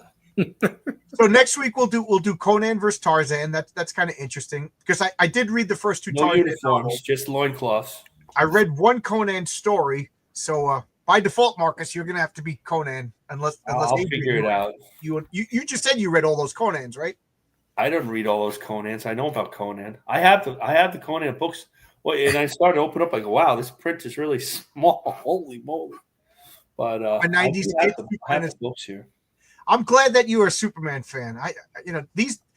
Well, that's cool. I got a new partner at work, Levon. If you're watching, he's a comic book guy. I don't know. My phone was just like, he's a comic book guy. Your partners, which was a mistake because we. Yeah, you don't get any work done. Did you? No, we actually get a lot of work done. We're working on splicing wires, in a panel. So he's over here and I'm over here. And, we have to test. So we have to be next to each other. We have to talk. So we had a lot of time to it was actually just like the most pleasant couple of days work with Levon talking about comics. But we were talking about Superman and he said he basically agreed with me, which makes me feel good because I want people to agree with me. But that today's writers, they don't know what a hero is. And they don't know what a true good guy is, so they can't write Superman because they fundamentally don't understand him. Yeah, they can't write Superman. They can't write Captain America. Right, Captain America just don't understand. Yeah, they really convoluted Captain America real heavy too. Oh my goodness. Logic again, he's got good comments. John, if you hate Man of Steel, I hate Flash Gordon film for the same reason you hate. Yeah, absolutely. But you know what? I understand. I can't have a hardcover book by Al Williamson, the graphic novel adaptation of that movie, and that's so good that it doesn't matter. The art Al Williamson is so good. Well, the Conan movie, that's I like the Conan movie. That's not Conan, but it's so good. You know what I mean? That was my introduction to Conan. But when you read the Conan, he was a philosopher. He was really, in the movie, he was Arnold Schwarzenegger grunting, enough of this now, Arnold. Yeah. And Conan never fought Dr. Doom. Yeah, because it was Cole's character that fought Dulce Doom. Right. And so Cole is Conan's grandfather. But even looking at that's right. Cole is really Dulce Doom's villain. And remember, we got a Cole movie way back in the day, and we didn't even appreciate it like that. Well, Cole, since Cole was a king, he had villains, and basically, Conan's a vagabond. He's going around place to place, so he doesn't have steady villains. Right. He gets into these situations with elephant people. I love that story. That's my favorite Conan story. I know RJ. That's his least favorite. But that's my favorite because it has that's his least favorite. You should have RJ on for that. We got to get RJ on for that one. Yeah, I keep trying to get him to come on. He should come on, and for the he's too busy sitting in his Conan. We should get him and maybe Nick too. Scalping his latest victim. Yeah, we should get Tony Stark versus alcoholism, Hank Pym versus domestic violence, and Deadpool versus copyright infringement. How about Deadpool versus Blake Lively's lawyers? Right? It's not man, that's bad. Yeah, Blake Lively. Jesus. Don't Disney characters automatically win? No.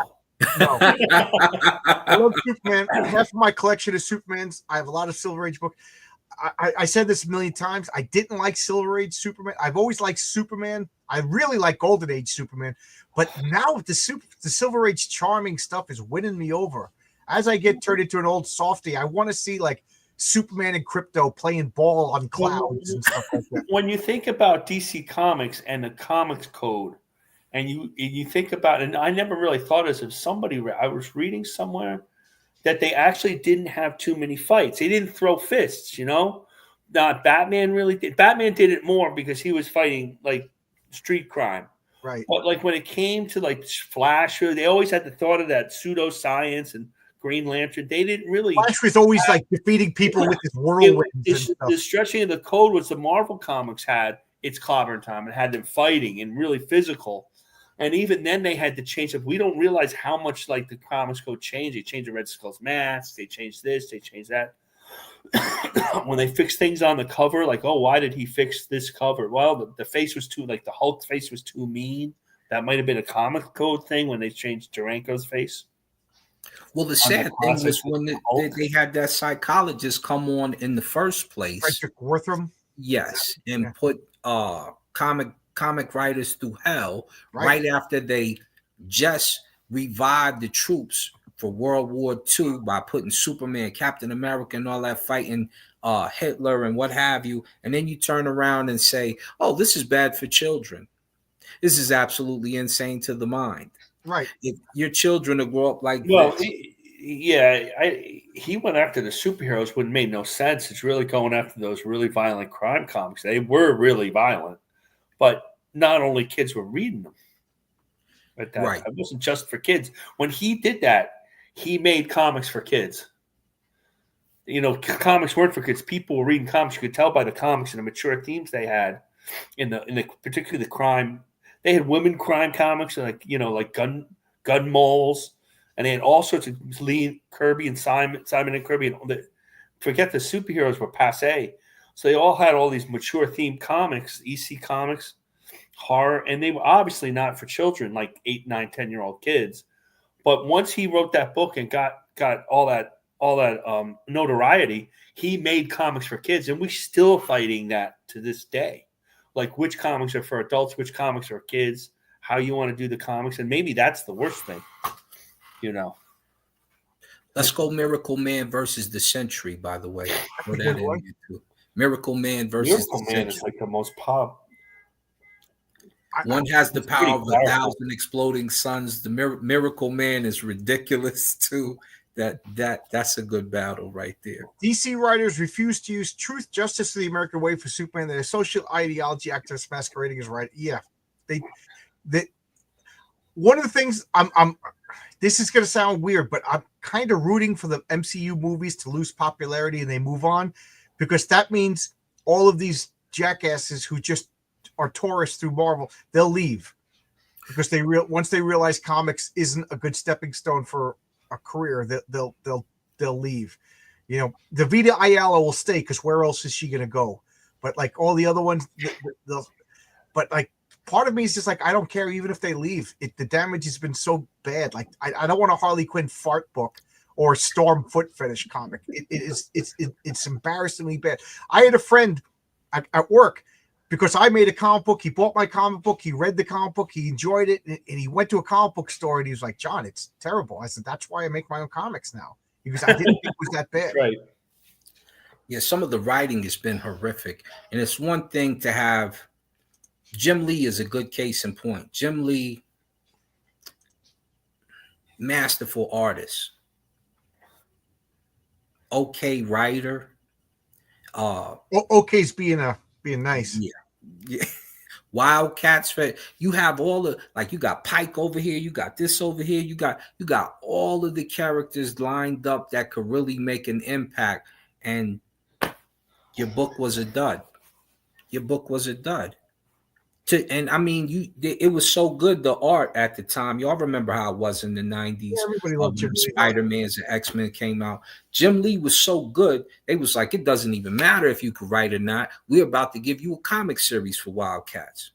And once he got that comic series, I was expecting some other writers to come in, and no, it was bland. I like what Eric says. The Silver Age is so good. If it's and you know what? Maybe the world is so effed up right now that's what I'm craving. And my wife even says, like, every once in a while she checks on me. She's like, John, maybe she's truth to what she says, but like ever since your accident, you're going through something right now. So I think I am seeking more lighthearted, and a near-death experience will do that to you. Have I read Superman Rebirth? Sure. I don't know if you knew this, but I got into a car accident, broke my neck in July. So you'll see videos of me in a neck brace for a long time. Who did the Superman Rebirth, and when did it come out? If it came out before 2015, then I read it. But there was a lot of Superman miniseries. I think I want to say Rebirth Wade. That's a good question. Yeah, they changed it to Two Truths and a Better Tomorrow. I know. Who the hell are you to change Superman's tagline? You arrogant piece of shit. Miracle Man versus Century is an absolutely good one. Kid Miracle Man versus the Century. I reject Herrenberg. That maybe the Truth, Justice, the American Way is the only term for Superman. Yes, absolutely. Animation Overlord. Hail. Can't stay. Hit the like button. Thank you. Rebirth. Dan Didio and Jim Lee tweeted. So Peter Tomasi and Pat Gleason did Superman Rebirth. I don't think. Yeah, Superman Rebirth #1, but they redid Superman. Shane Davis redid Superman with. What year did it come out, Eric? That's 2016. There's nothing wrong with nationalism. Absolutely. Like the Beach Boys, be true to your school like you would to be your girl. There's nothing wrong with being proud of your country and wanting to take care of your country. Don't they always say think globally, act locally? That's what I mean. Like, I live in New York. I want New York to be nice, and I want my country to be nice. I want my continent to be nice. But charity begins at home. Fix your house, make your bed. Too soon. Well, I'm in Colorado, and I used to live in 144th and St. Nicholas in New York, and yeah. I was gonna say, you sound like a New Yorker. You don't sound like a Colorado anymore. You do sound like a New Yorker. Yeah, while I was in Harlem, we were in North Camden visiting grandma. Oh, so Eric, I don't think I read this. Could you send me a message of this? Oh, 2016, I definitely didn't get it. Then. I quit cold turkey, Marvel and DC, and I've since bought a few Marvel things to finish off runs, but I haven't touched DC. that New 52, I'm like, if There's this always is something the universe, this is a good jumping off point. There's always something that's good, however. There'll be some like I was reading one point, Immortal Hulk for a while. It got a little woke. But it was really kind of weird. And weird enough to say, well, how is this really working? I want to see the end of this. You know. Yeah, okay. Mortal Hulk was pretty good. Now I'm a Doctor Strange fan. Oh, really? Yeah, I love Doctor Strange. Yeah, I'm Doctor Strange 101, Brother Voodoo, Dr. Voodoo. What else do he's Brother Voodoo. You don't take one of the coolest superhero names and change it. You know, and change it to Doctor. That is freaking cool. And there's nobody else that sounds like him. When they turned him into Dr. Voodoo, to me, that made me think they were embarrassed by this character and they needed to change it. You know? And that's true. Embrace the character. I gotta put that stuff like Warlands. Y'all remember Warlands? No. That looks like an anime influence in Image Comics. Warlands this is an Image comic I never heard of. Warlands was classic. Warland, and then there's another. This is probably one of the better written books, and they're responsible for Gripper, but this is not the same writer, unfortunately. Remember New Comics Group and Young Master? No. This story is so excellent. So excellent. These are the you guys remember going in and seeing that graphic novel called Super Boxer? Sure. This is around that time. Yeah. This is around that time, and books like that Super right Boxer, here. That's a blast from the past. Yeah, it's over there in the collection. Eric Guapo, I might have to read this because that's my whole thing is the patriarch. Is Adrian, that's my character, the patriarch in Heroic Tales #1. I modeled him after Superman, so it's a superhero who's a father, a husband, a superhero, a protector. He's everything positive about masculinity. I just got so tired of people trashing masculinity, toxic masculinity. Here's a guy that fights crime. He has 7 kids. He's got a wife that, his wife loves him. He wants to spend time with his wife and kids. But, when you got superpowers, great power becomes great responsibility. That's right. So that's what, in my comic books, I already spoiled it, but like superpowers, super beings tend to go mad sooner or later. But what keeps him grounded is his wife and family, and he goes home and works on the farm. He keeps himself literally grounded by working on the. I'm not saying he's not going to have problems, but those are the things that that make a character great, though. Because when they're in those rough fights, like remember Spider-Man got all that stuff collapsed on him, the metal. Yeah. Oh yeah. Couldn't get out of there. We all, for us in the 90s, we know these stories like that. Comic, yeah. He's in there. He's like, I have to, Aunt May. She's got to. Who's gonna do the groceries? Who's gonna? You know what I'm saying? So those types of things you pull from those, and they make heart-wrenching moments when you get out of there. And then a villain may not survive the aftermath. You might get Hobgoblin. You might get Norman Osborn. Because of look at what you put the hero through in order for him to be heroic. Those are those struggle moments. The act of turpitude, it makes you become great. It makes, great power, responsibility, formality. I did a video on that comic in the early days of my video. And one of the things I said was that was the comic where Spider-Man left boyhood and became a man. Yes. You know what I mean? That was when he realized, shit's getting real. I got to take care of it. I got to take the Spider-Man. I got to live. I got to survive. I got too much to do. It really was. And it was so brilliant. It was basically 3/4 of the comic was Spider-Man just struggling to get this. And, and I think that was a big problem with him and Stan Lee is he really didn't want that much dialogue in that comic. It didn't need it. The storytelling is so masterful. But I also see Stan Lee's point. You got to put words in the comic. But that really is, I think, one of the most mature comics in the best sense of the word to come out. And it really, I think, I have only read it 30 years after it came out. But could you imagine being a kid reading comic books? I had those. This one of all those comics. And you're like maybe a late teen, so you can really understand. You're not some 12-year-old little kid's like, why isn't he fighting Dr. Octopus? And you read that comic and you're like, wow, this is what comics could be. That really is a comic, an essential comic that everybody should read. Yeah, those issues, the Master Planner is really Doc Ock, and he's got to get the medicine to Aunt May, or May's going to die. And yeah. And it's just the ultimate Spider-Man story, right? And the backgrounds are so good. The setting and this. Well, when they did the backgrounds back then, like they didn't have to put, even when I was taught in school, you didn't really, the idea wasn't put, now we have to do all these detailed backgrounds in every panel, but you had to do the establishing shot.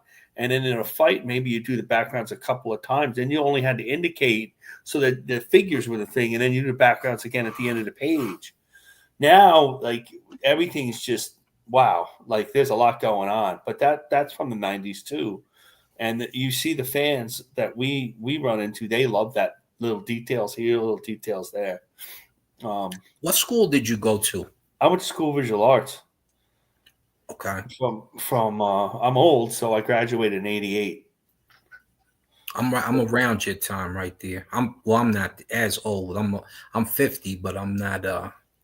Yeah, I'm 59. I had Will Eisner and Gene Colan, Joe Orlando's, Erwin Easton teachers. Joe Kubert School. That's why I was wondering if you was at the Kubert School. No, I was at School of Visual Arts. The decision at that point was School of Visual Arts was an accredited college. The Kubert School wasn't. It has an accreditation, but it still doesn't really have the same accreditation. So it was like I actually went to a college, like you go to like Rutgers or something. Like it means that the diploma mean the same thing. I just have to interrupt for 1 second to say you failed me, Chet. Reaper Destroyer won. That's what they're going to be drawing tomorrow. I despise you all. No. Started collecting my reference for Reaper Destroyer. He said I was in my terrible twos, man. I graduated, yeah. So I'm 94, right, so 95 because of fist fighting. But yeah. We went through and then the style changed. I was old, so old school stuff, like 70s, 80s. And then it changed the image stuff, which my stuff didn't, was hard to change. Even though like me and like Rob Life are about the same age, that whole style kind of left me a little behind. And we started publishing our own comics in the 90s. And then you have life, you got a job, time, the whole thing. Yeah. We get grandbabies. When the Guapo was 4, man, I tell you, you don't know what I was doing. Girls, alcohol. We've been talking for a good over an hour and a half now. We don't need to go on for 5 hours. So that was fun, John. I have to say it was fun. So Sandman pulls out a victory over Clayface because he basically could erode him. Next week we're going to do Conan versus Tarzan. And at this point, all I could say is Heroic Tales #1 still available on Fund My Comic. Marcus, what do you got to push? Well, we got the studio tomorrow at 7 on the Don Draws channel. We're going to do Reaper Destroyer. Maybe I'll have Reaper Destroyer fighting the Patriarch. He'll get Reaper. I have enough time. I don't know what the Reaper Destroyer does, so. Yeah, I don't know his powers. It's really embarrassing. Joe Sontag is a great guy. He's been on my channel. I love that guy. And I just thought I backed the book. And I'm seeing pictures of everybody getting their comics. I'm like, when's mine coming? And then I never backed it. You can still back it, though. Yeah, so I backed it. It's a very much of a Mark Silvestri type of character. That's a major influence. Reaper Destroyers. I thought it'd be fun. He's a mask, no eyes. Marcus just saw one of my wise-ass comments. I think he's a little mad. He said, "Mama Donna is on the fence about having an X account to interact with fans. So be on Twitter, don't be on Twitter." And I wrote, "Is OnlyFans an option?" That's funny. Oh, really? Thanks, Eric. I'll keep that in mind. So I'll be Adrian, here tomorrow. What do you got? What do you want to talk about? Get that copy of Adrenaline #1 from wrestler to mixed martial artist, the superhero. I'm telling you, this is I have a question, Adrian. Where do you sell most of your books? I usually go to the Comic-Con and then the Digital Factory right there that you pull up. So I haven't started You're not like crowdfunding anything. I haven't done it because I'm a truck driver. I'm like, I make enough money. We don't have to press the fans. But really, when your truck goes down, like right now, this is when we fans could donate a little something. So I might have to do a crowdfunding. Yeah, it's not. Yeah. I mean, that's kind I've of never like done it before. Oasis. So were you at Heroes Con? Not this year. Because I'm in North Carolina. I always go to Heroes Con. Somehow I think I saw your stuff there one year. Adrian, I sent some stuff out. You can go. We're all going to stay at Marcus's house this year. I have to buy a house. I had a house.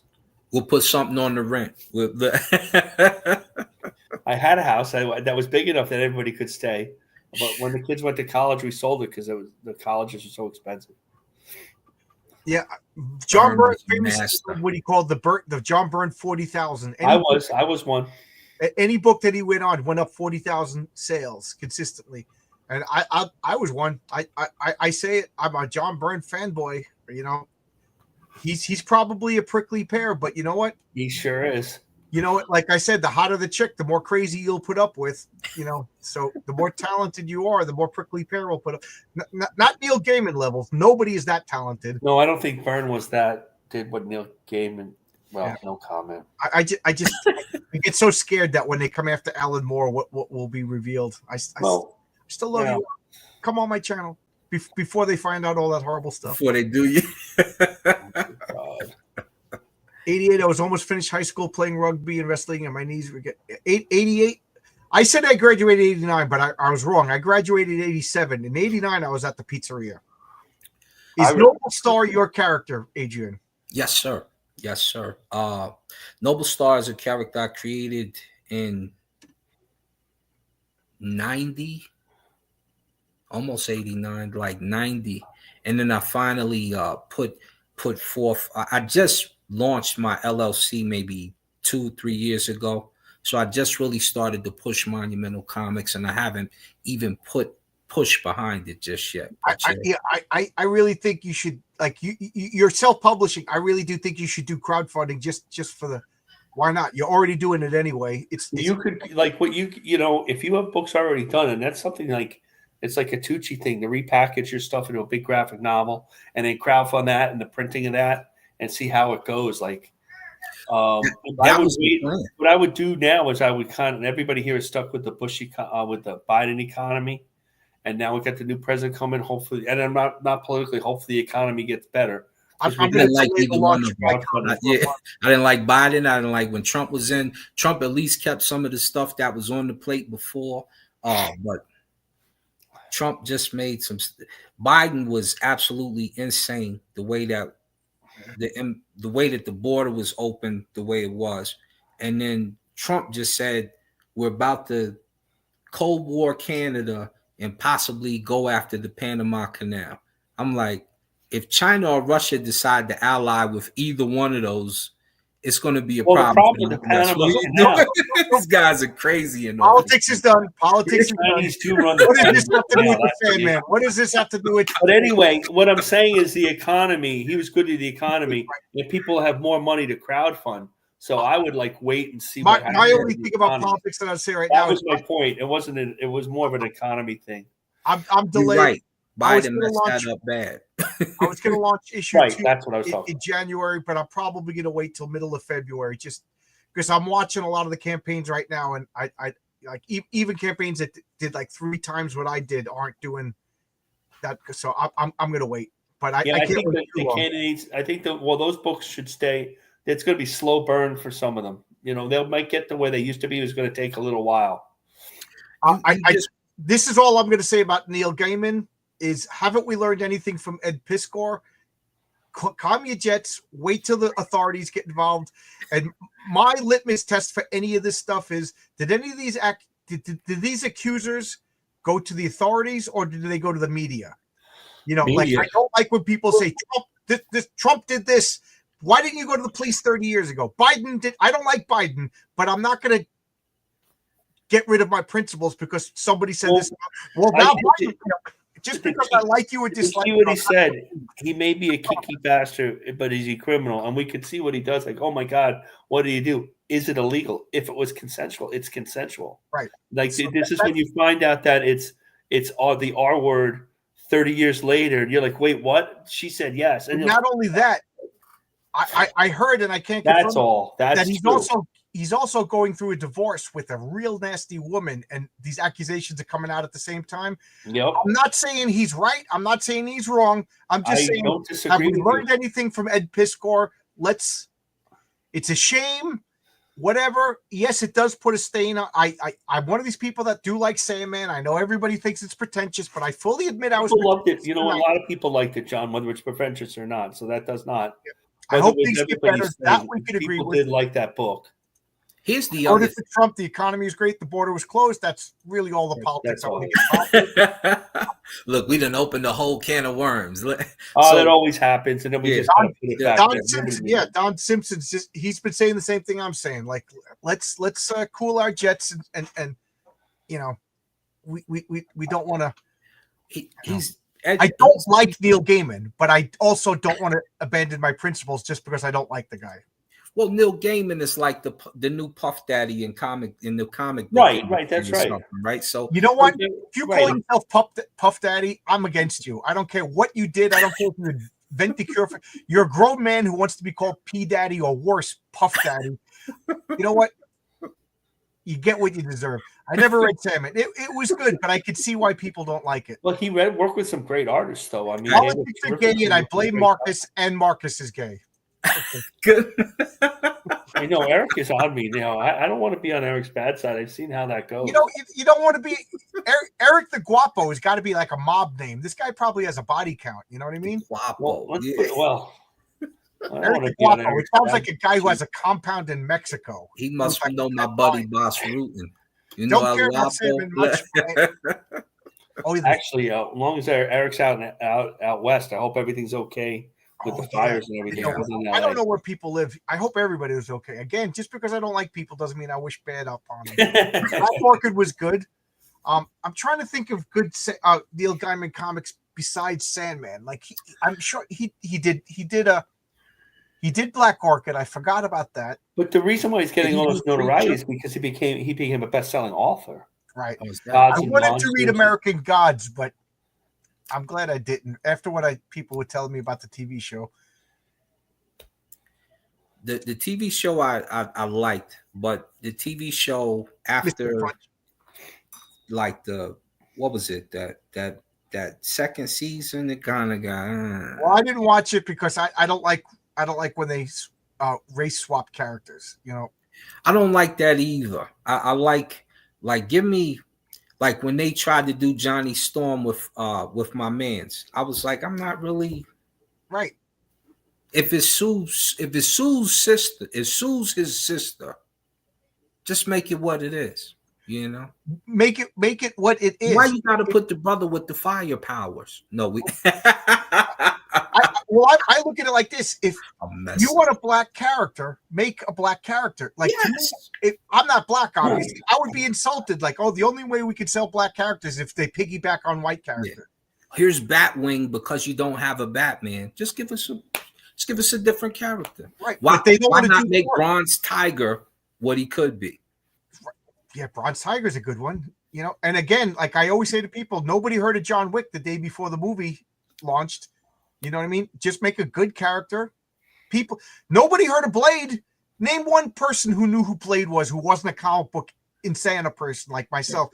When Wesley, I'll tell you, man, when I went to that movie, well, I knew who Blade was, but I went with a bunch of normie guys. And that opening scene with Tracy Lords picks up that guy and they go into the club and it rains blood and they were hooked. And then what's his face comes out? Wesley Snipes comes out. They were hooked. They thought he was the coolest guy. They didn't know he was a comic. People did. like up until 2 years ago, some people didn't even know that was a Marvel movie. You're right. You're right. That's true. I don't want to hear that you need to. Superman needs to be black. No, he doesn't. Superman needs to be Superman. You make a new character. We got Icon. Icon's a good character. You know, they don't want to pay those guys for the milestone characters, so they stopped using them. Yeah, but don't you think They're it's more, still there? Yeah, I guess you're right. But you know what? They don't want to do the work. We just want to take Spider-Man and make him black because we don't want to spend 40 years building up a character. We just want to steal the work and gravitas of this character because we don't have faith in black people is what they're really saying. That's what they are saying. Blue Marvel worked perfectly.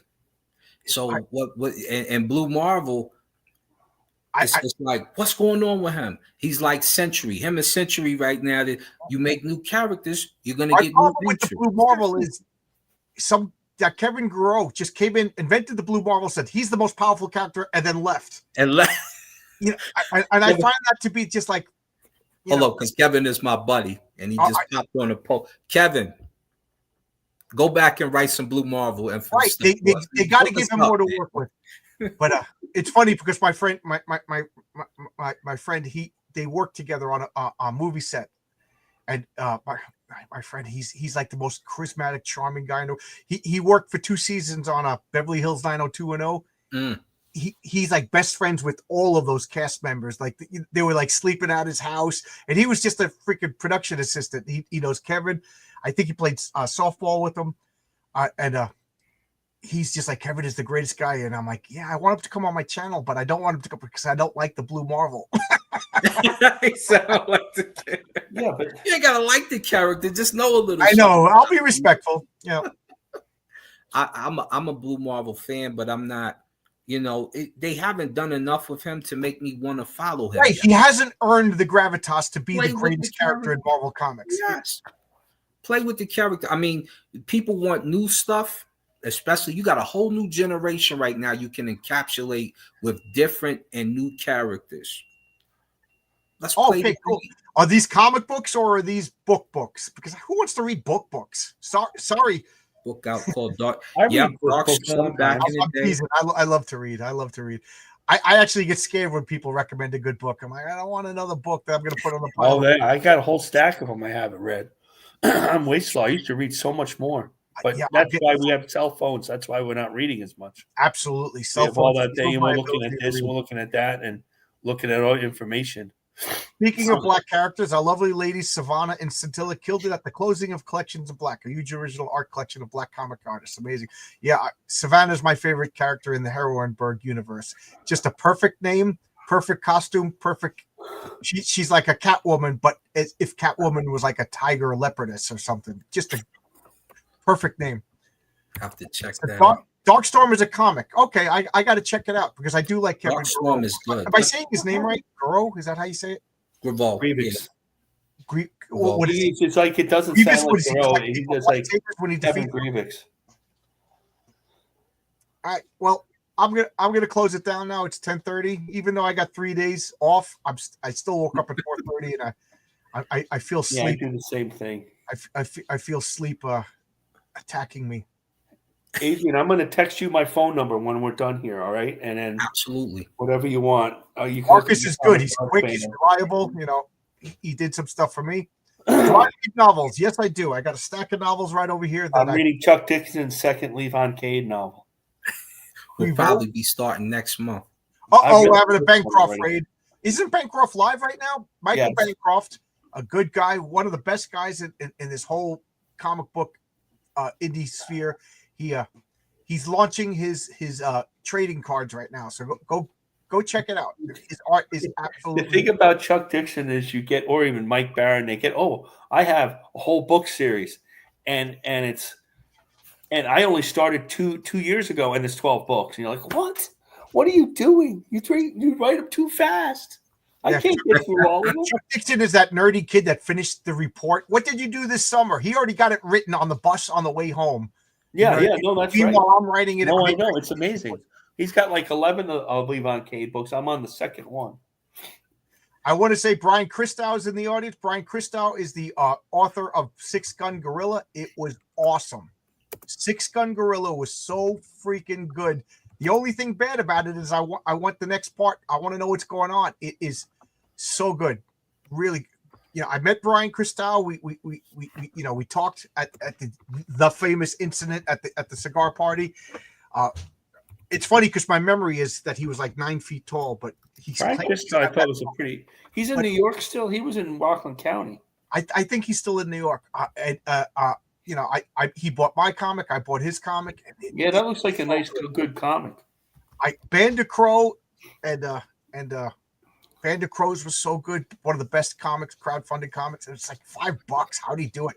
And Six Gun Gorilla, so good, so good. I hope my issue. Oh, we got a cat visitor. I hope my comic is. There's Butterscotch. Asar M. Ka.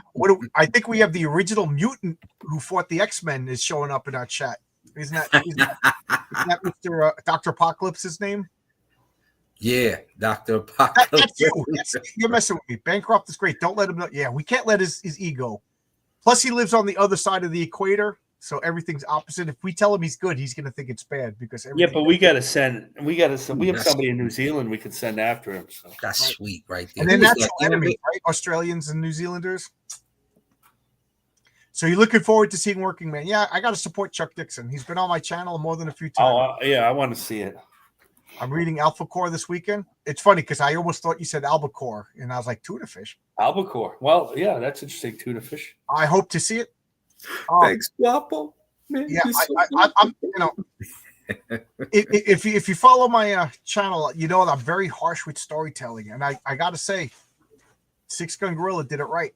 It was a really good comic. My wife reviewed it on here. Where am I right now? Look at this room. He said, "Who won the fight?" I'm in Orange County. Okay. Orange County's out of it. Yeah. Brian is great too. A good writer and a wealth of comics. Oh, Brian Cristal. Shows you how tired I'm thinking. I thought you were talking about Brian Bow. Been a tough week. Butterscotch. That's the cat. Butterscotch. That's the cat. Yeah, we didn't name the cat. He came with this name. Oh, did you get him from a shelter? Yeah. He had like a bunch of names, so we felt bad. He had he's only like 2. He had like a bunch, like 6 names. Did he answer? He got back and forth to shelters because I don't know why. Actually, sweet cat. The lost symbol is Dan Brown's. Dan Brown. That's the guy that wrote why can't I think of the book? You just mentioned it, and I still can't remember. He also likes me better than my wife, so I really like this cat. Cats do that. They pick a person, right? And yeah, he really does. Yeah, so who won the fight? Sandman beats Clayface because Sandman could fire sand blast and erode Clayface, whereas Clayface hasn't really shown any similar ability. En Sabner Apocalypse. En Sabner. John, have you read Goodying yet? No, I haven't because, like a crazy person, I put all my new crowdfunded comics on the stack, and then when I get newer crowdfunded, it goes on. They go on top. And then this week I read no comics. This week the cold weather I just came. You get wiped out. I just didn't want to strain my eyes, but I got 3 days off. So I just got my package of King Cryptid from Alterna Comics. Oh, nice! I just got a message while we were talking that my tonic comics are on the way. I got three new tonic ball. Oh, I think my King Cryptid piece is in the letters page of 10. So Asar M. Ka, Adrian, that's you, right? Yeah, Asar M. Ka. What does that mean? That's Osiris. That's Asar in spirit. Oh, that's Osiris's like Egyptian name because Osiris. You're a good boy. You're a star. Talk to the cat. Usir is Osiris. Yeah, you could pronounce it Usir as well when you get into the demonic. Absolutely. That's like me with shark bite. What are That's his cat. Oh, his cat's name is Stiflin's cat shark bite. Yeah. I love Egyptian mythology and North. Yeah, I love mythology. Mythology because. Again, we were talking about continuity and little details or what make you fan. I love all the Greek mythology details of putting all the Norse mythology stories together.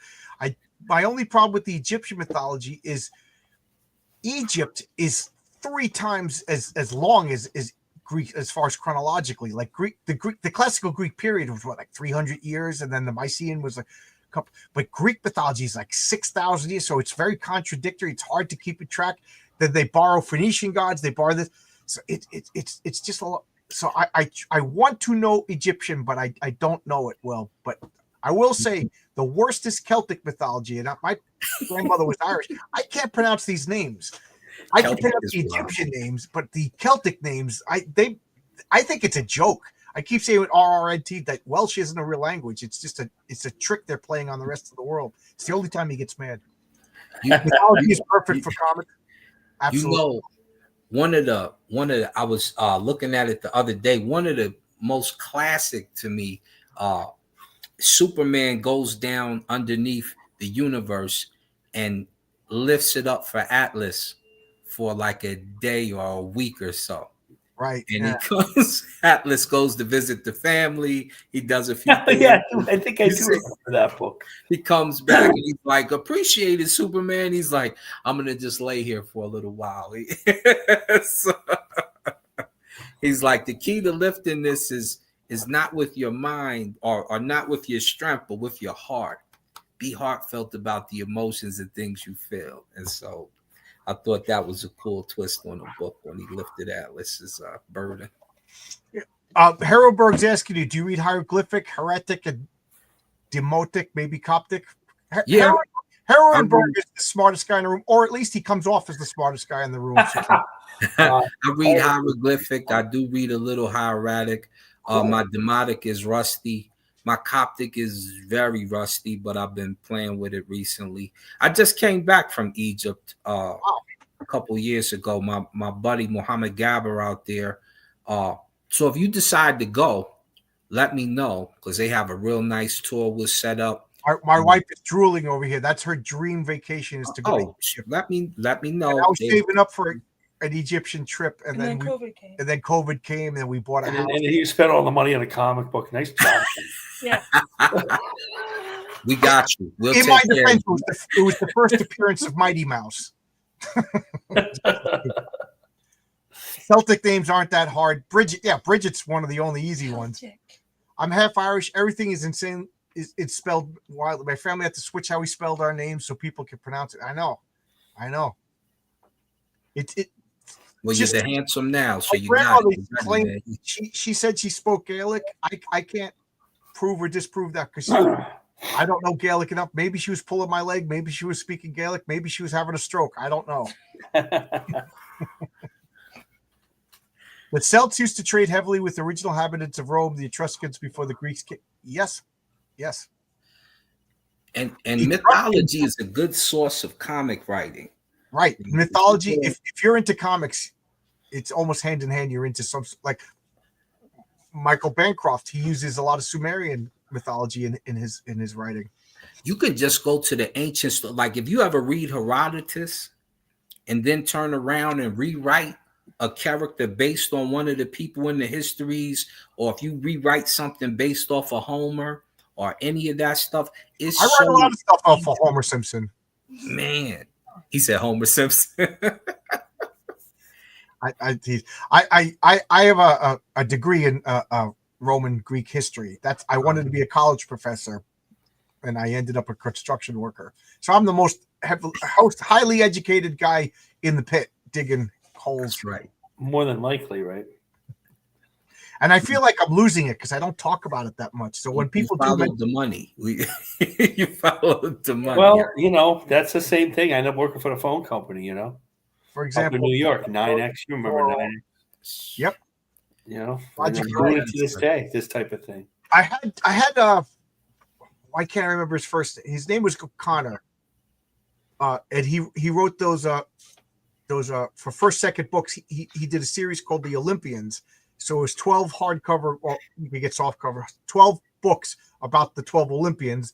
And now he's doing the Asgardians. Oh, yeah. I remember when he was on. He was real interesting. What was his name? Tim O'Connor? I can't remember his name. I think so. But, man, it was so fun talking to look it up.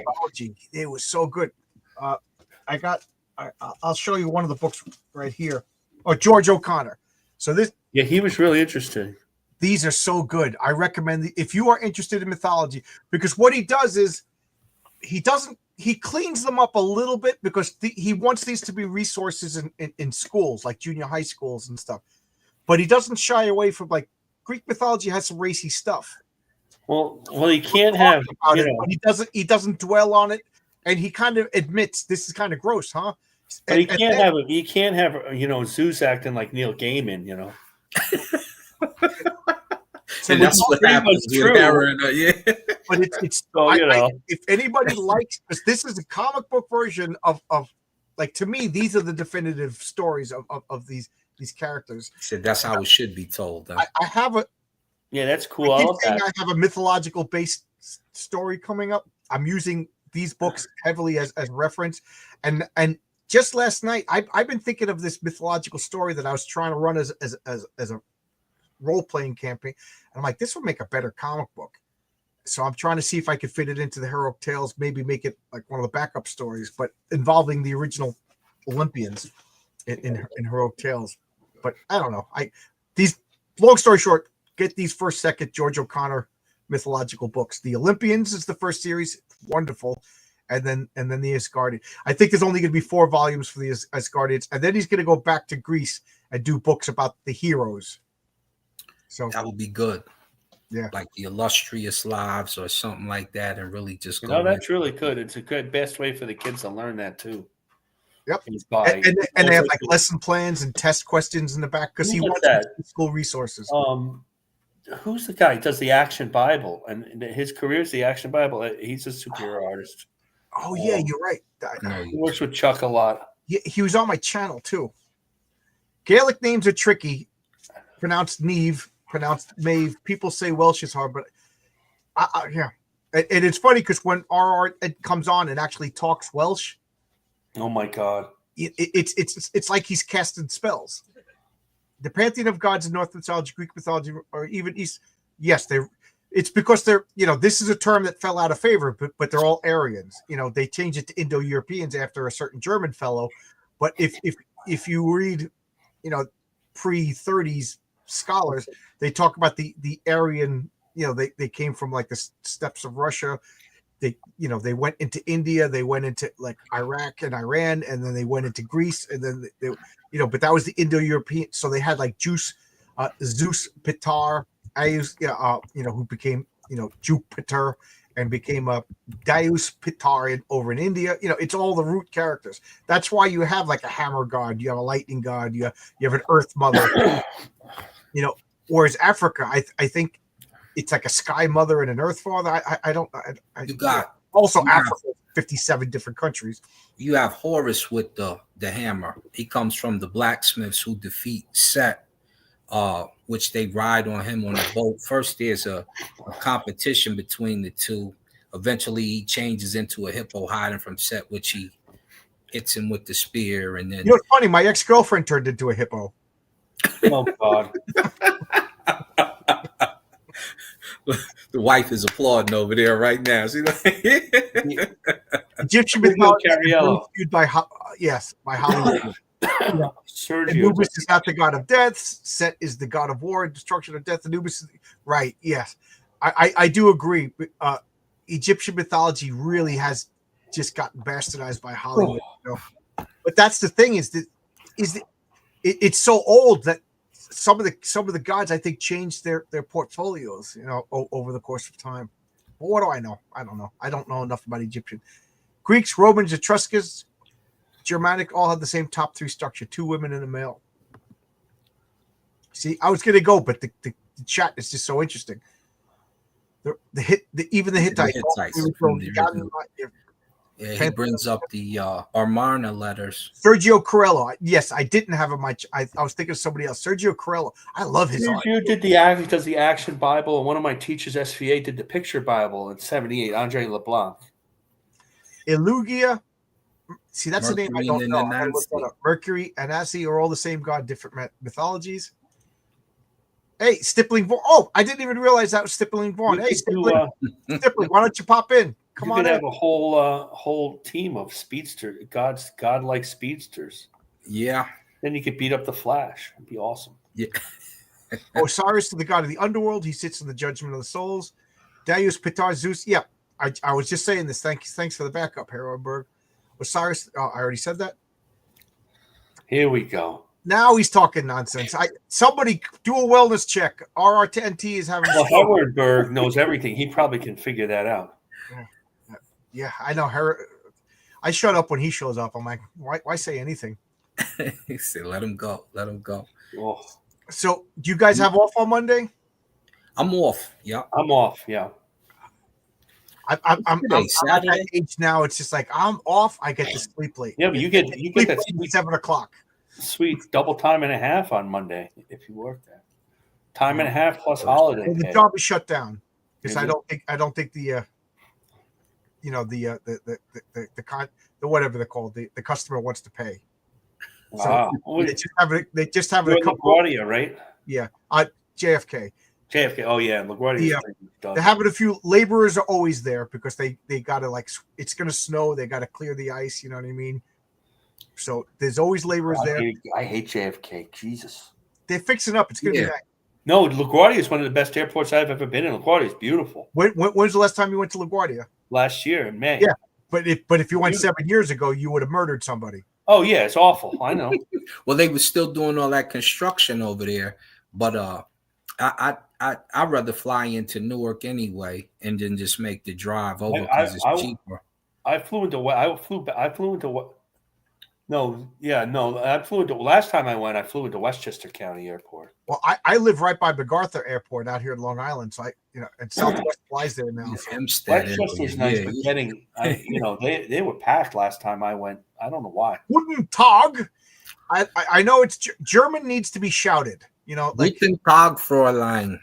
You know what I mean? You get this theater. Look, let me stop. The Tel El Amarna letters were written at Acadian cuneiform. Some of them. Definitely. There you go. This guy knows his stuff. Absolutely. Yeah. He's either a very convincing fraud or he's a guy who knows his stuff. But you know what, Adrian? This is great. You're going to get where I'm coming from because I'm a blue collar construction worker. You're a blue collar truck driver, and here we are talking ancient cuneiform. I fucking love that kind of stuff. That's so much fun. I have I call him an associate on Academia EDU. He's the foremost in the Akkadian language. Oh wow! So he's written several books. His name slips my mind at the moment, but I was telling him about the god Shu, and we were discussing him because he kept coming up as one of the gods in the Akkadian discussion. So I'm like, so you know who that is? He's like, who? I said, look, this is Shu here. This is the matchup. This is the god you're talking about. He said, that is him. I said, and when you cannot. And then we went and he dug a little deeper. He does excavations and stuff. And yeah, we confirmed that Shu appears in a lot of the Akkadian work, as well as the statement they said, Amen has failed the Egyptians. He didn't. He said, Amen failed the Egyptians. I said, it says that. And he was reading. I said, yeah, it says that. So we do some of that work. But it make me want to dig him up right now. So stippling, here's the link. I started, so I thought I didn't have to keep putting it in, but Logic, when are you going to come in? Logic just... It's not that, I started going on my phone. It's not so bad to come on. I mean, if it really gets bigger, I'm going to have to get like a camera, like a real camera and a real. Jeff was just on. He was on his iPhone. You could tell it was his iPhone. And everybody, sit down, everybody. Stippling Vaughn is about to show up. I want to make sure you're sitting down when you see his face because don't gaze directly at his face. There we go. Hey guys. Oh, Stippling without a hat. There you go. Stipling's in the house. Stippling, you guys are talking about on the channel. You guys are talking about what I'm working on. One of my current stuff is with my old writer. We published a comic in the 90s and we hung out till about 2001, 2002. And then we didn't break up. It just kind of ended. So he's still my great friend. He works for Mythic They didn't break up. America. They're still friends. Role-playing game. That's what he told Marcus. But that's what No, every he's a good guy. I moved. I'm going to make comics with other people. It's not you. It's me. Yeah. It's a tabletop. It's a tabletop game. He works for Mythic Americas for indigenous peoples. So we've done an 8-page story, and they do all the figures, and you paint them up, and you paint them and everything, kind of like the Warhammer. And we've done one with the Mayans and one with the Aztecs, and they're not stories. They're like a beginning, middle, end. They're more like they talk about the way. They're allegories. The towns are all burned. The children are killed. This is the way it is. And now we're doing that's all splash pages, and that's the same type of thing. There's a trickster character. They're a little nastier than Norse and Greek mythology. Adrian, do you know about Aztec or Mesoamerican mythology? Oh yeah, absolutely. Those names are completely unpronounceable. And by the way, drawing them a real pain in the neck too. Well, yeah, you got to make all little details. They're like every little. It's like got to get his face paint right again for the same shot. Well, I didn't. Everything I didn't do was right. I mean, it was as good as they didn't complain. He didn't complain. I'm trying to bring some of these back. Are those the choose your own story? Yeah, I remember those. Yes. That's right. I got 2 things to say. First off, this is Ninja Night because we just talked to a guy who wrote a book. That's right. It. Second off, I see a cat tail over there, Stripling. Let's see the cat. That's Shark Bite. That's Shark Bite? Yeah, you remember when he got it. Look at Shark Bite. Sorry, Adrian, you got upstaged by a cat. Never work with animals. We have 2 cats. I don't know where the other cat is. That's Shark Bite. That is a great name. Oliver's our other cat. So what were you showing us, Adrian? I got distracted by a cat. Well, those were the ninjas, and this is the secret of the ninja. But I remember those books, sure. I love those books. It was just like, turn to 84. You're dead. I didn't turn to 84. Nobody saw me turn to page 84. You need to start back at page 1. I'm thinking if we do, because I have the comic book line, of course, if I add some of these, because what if you got to do Superman in that fashion? What if you got to do Spider-Man in that fashion? They tried it once, but it was like a 21-page comic. You need to really go all the way out. Like you guys probably remember the Spider-Man versus Werewolf by Night record. Yes, yeah. And I had it too. And Power Records presents. Yeah. Spider-Man. And you know what I'm saying? All that. You guys talk. I'm just gonna fill up my coffee cup. Otherwise, you're gonna watch me fall asleep. I already had coffee. There was a Lobo trade paperback, which it has a whole bunch of Lobo short stories. I've of him different guest star in different comics, and they did it as a choose your own adventure.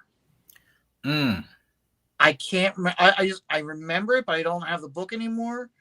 But I just remember that I was that was kind of cool because they did it. It was just okay. He makes this, and then you have to turn. And then you read a past story of him with the Justice League, and then a past story with him, one of his one shots type thing.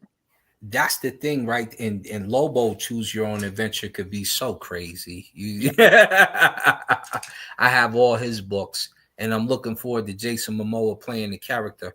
But if you bring back the choose your own adventure or remember the Star Wars sticker books and the Marvel sticker book, you got all these stickers, you got your guys with the poses.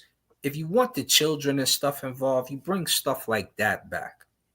Yeah, that's how you do it. This crypto move by James Gunn in the Superman movie, I think, is an excellent maneuver. Yeah.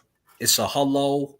We don't have to be so, because Marvel has a tendency to go up and down concerning the level or degree, which is good because you don't have to bring your kids to everything is not smash them up. Oh, he's got to die and stuff.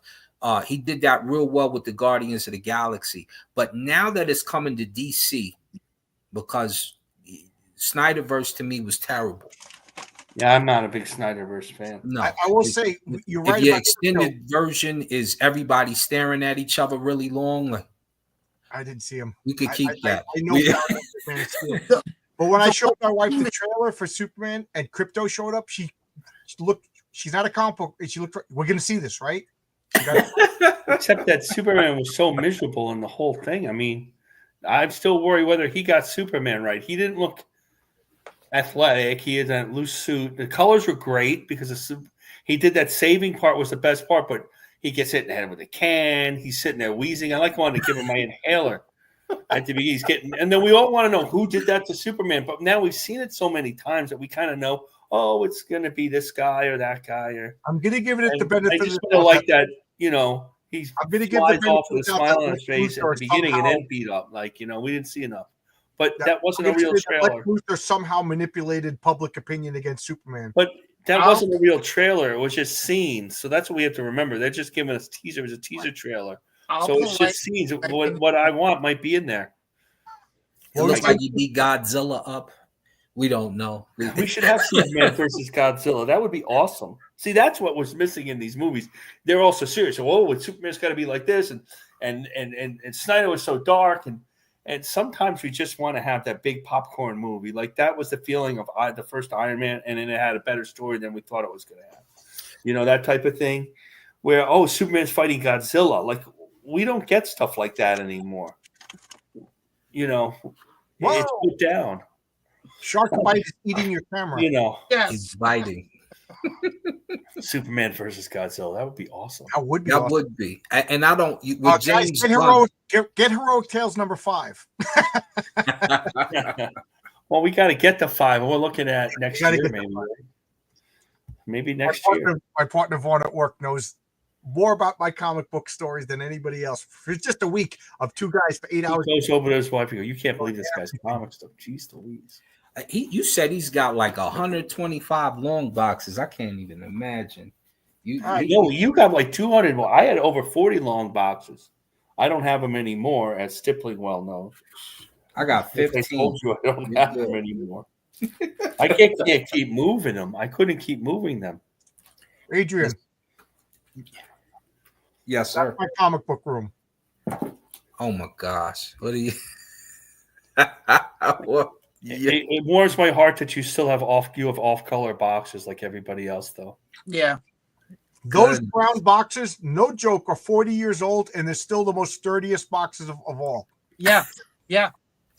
The ones that I have from when I was, from like 88, and I'm sorry, from like 90 and 91, those still holding up the best. Yep. It's funny. I sent that picture to your boy, Zach, because, I put what Jawbreakers on the table. And it's funny. I also put, John's Long Box now on YouTube, and he read it and he realized he promoted somebody and he got a little, but he commented, he goes, "Those brown boxes are making me nervous." So I wrote him back. I said, "Those brown boxes are the sturdiest. They're made out of like plutonium or something. They're never going to break." Because the bags sure aren't the same as the bags from the grocery store anymore. I tell you that. So, did you have the Batman and Superman coloring books with the matching vinyl records? Not anymore. I think I had one of those. I didn't have both. What I ended up having a lot of that I remember getting that other guys didn't get, like records. I don't remember. A lot of treasury editions. I guess where we bought comics, like the stationery store, sold treasury editions. I remember the first edition, the one that had the gold one, Superman Action Comics, Superman, Batman, Wonder Woman. I remember having Captain Marvel, the Captain Marvel that had the picture of the TV show on it. Mm-hmm. That's where I read all like my Shazam, like what now it's called Shazam. That's what I remember having a lot of treasury. Not all the Marvel treasuries, but a lot of them, like some old school Punisher. I remember having those when I was a kid. The Star Wars Treasury Edition, I had that. Yes, yep. I don't have any of it anymore. And I didn't sell those. Those Treasury Editions they disappear. You couldn't keep them. It was impossible to keep, and I was too young. It was like before I collected. I still have mine.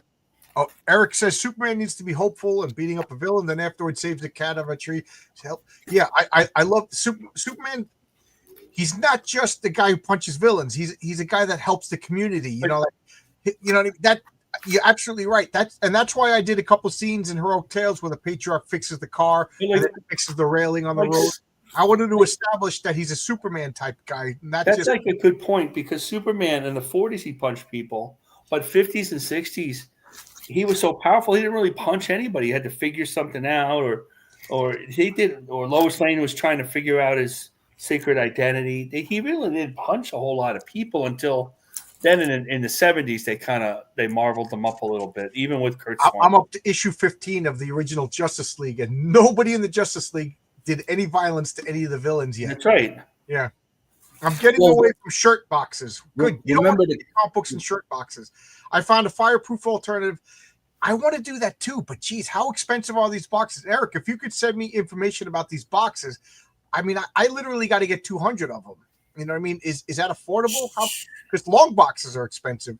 My brother says that. He goes, congratulations, you have the most expensive fire hazard in your house.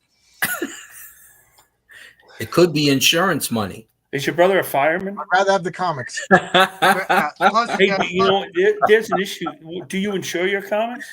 Get him a praise. That's why I was doing the cataloging the comics. So I could That's prove what I thought. Yeah, you got to catalog. Then I hurt my neck and I couldn't lift the boxes.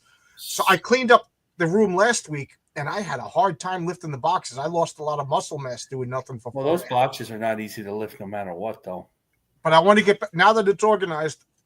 This week, Oscar and Tonic Mall are chomping at the bit for the ending of Eddie is Doomed. They both started already, you know. So is Eddie is Doomed as a self-insert? Is that what I understand? Yeah, Eddie is all of them. Stippling is Eddie. Marcus is Eddie. I'm only teasing you, John. You know that. You had Vaughn on. That's the self-insert. We bust Vaughn in person for that, so it's okay. Yeah. The thing is, Stippling did. We all did. Has anybody been able to get me a laugh like that since the chat? What happened? What are you talking about? Danger Vanessa had this knack that she could read something from somebody in the chat said, and cause me to laugh hysterically to the point that borderline pass out because we pretty much gone and sent an ambulance every time. It happened like once a show, and if she did it and one of us said something funny, this guy would turn purple. Oh yeah. No, I feel bad that I didn't discover her earlier before she left YouTube. Well, I discovered you guys a couple of years ago, and I've been in the chat. And I had my issues. Like I didn't really agree with everybody in there, but I kind of like the community of it all. Oh yeah. You know, and I didn't. Some of the vitriol, it's always there. Yeah. And it finally came to a head, and that's how it goes. She just had that knack that she could be like, well, I don't know. She should come back. And she would the way she said stuff and the way it would just roll off her tongue. Next thing you know, well, also the fact she couldn't speak English. English is hard. She had the funniest. She had the funniest, way of saying some things. Yeah, and I messaged Stippling Vaughn about this, but now we got a bunch of people watching. I was thinking it would be funny to have the first long box awards and have Stippling and see if Danger Vanessa would show up and award me every first prize and everything. And that then would be funny. Act surprised and like, oh my God. I think that would be that, but I would look at it this way: is that if any creator wants to snipe the award from you, they have to send a $50 super chat. Right. Eric said the same thing. Like, of course, nobody agreed with Eric in the chat, but but that's what it was. We didn't agree amongst ourselves. Some of us liked some creators, or some didn't like it. Some were personally affronted and insulted, and some of us weren't. And it was a good way to understand what the community, is about, what the crowdfunders, that we're all kind of this small people we get, and we meet at conventions, and I've met Stippling in person and stuff. And I found that the show in many ways became a therapy session, not just for us, but for the chat itself. And in many ways, with how we go on different tangents, became a haven from all the drama. And after we left, dear Lord, it seemed like all Civil War broke loose. It'll all calm down. It'll come You out. gotta remember, it's just comic books at the end of the day. It's supposed to be fun. And comics. I think we're getting into. Here's where. Oh yeah, there you go. Yeah, I think we're getting back. I think in the last couple of months we've been getting a little bit back into comics and people promoting each other. It kind of was a shock to the system. Old dirty fatty. You believe me. That's what you get. You believed me. You trusted from Animal House. even amongst the bigger guys, I think the bigger guys I like are all the professionals, so they don't really get too much trouble. No. But even Fraga's streaming again, and he was a controversial figure in the chat. Yes, but the one thing I will say about Fraga is he knows that he failed the community with being so late with his book, and every single episode last week, I know. Streaming, he acknowledged the fact that he understands. I know. I've been with him. People didn't believe me when I would say in the chat. I've sat with him, and he would spend an hour just regretting the book being late, telling me how much he's a man of his word. He's going to get it done.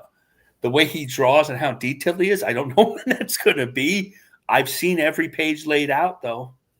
Tell you this: people are incredibly forgiving. If you come out and say like I messed up, he's done that. Back surgery. I had the people are forget. What they don't like is when you get mad when people say legitimate. Like I said, I made a comic book now, so I'm in the realm of people who get criticized. I had a couple of criticisms. One was a really weird criticism. Just be gracious. Just be gracious. I think that's it. It's easy to be gracious. But I don't know if Sipling feels this way. So I started learning about this to learn how to do crowdfund a comic, and now I'm convinced that I don't want to. It's convinced me not to do it. In some ways, I still want to do it, but in some ways, I'm not in a rush. I am not in a rush. Well, I met Dan. He's such a good guy. He's such a great guy. I very rarely take an instant liking to people. There's just something likable about him. No, I mean, I'll sit there. I'll go. There'll be the Charlotte Mini Con is February 1st. It's the Mini Heroes Con, and Dan's going to be there. He was there last year, and I usually go visit Andy and Dennis and stuff.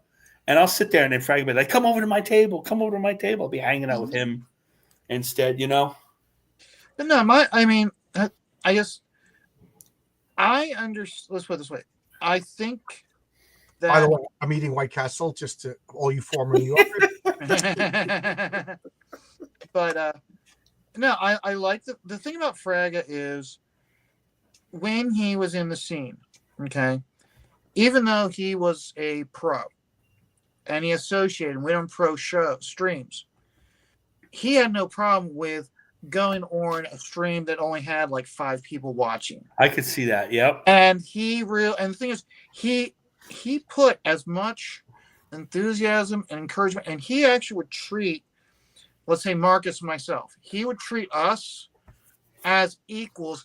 That's absolutely right. That's a good way of putting it. That's exactly what he does. Like, you can't possibly no, your stuff is awesome. Mm-hmm. Oh yeah. And it's funny you said that because I forget who it was, but oh man, this could drive me nuts because he was another guy, and he just made like an ash can comic that he Xeroxed, and Dan Fraga loved it so much he bought it off him to give to his son.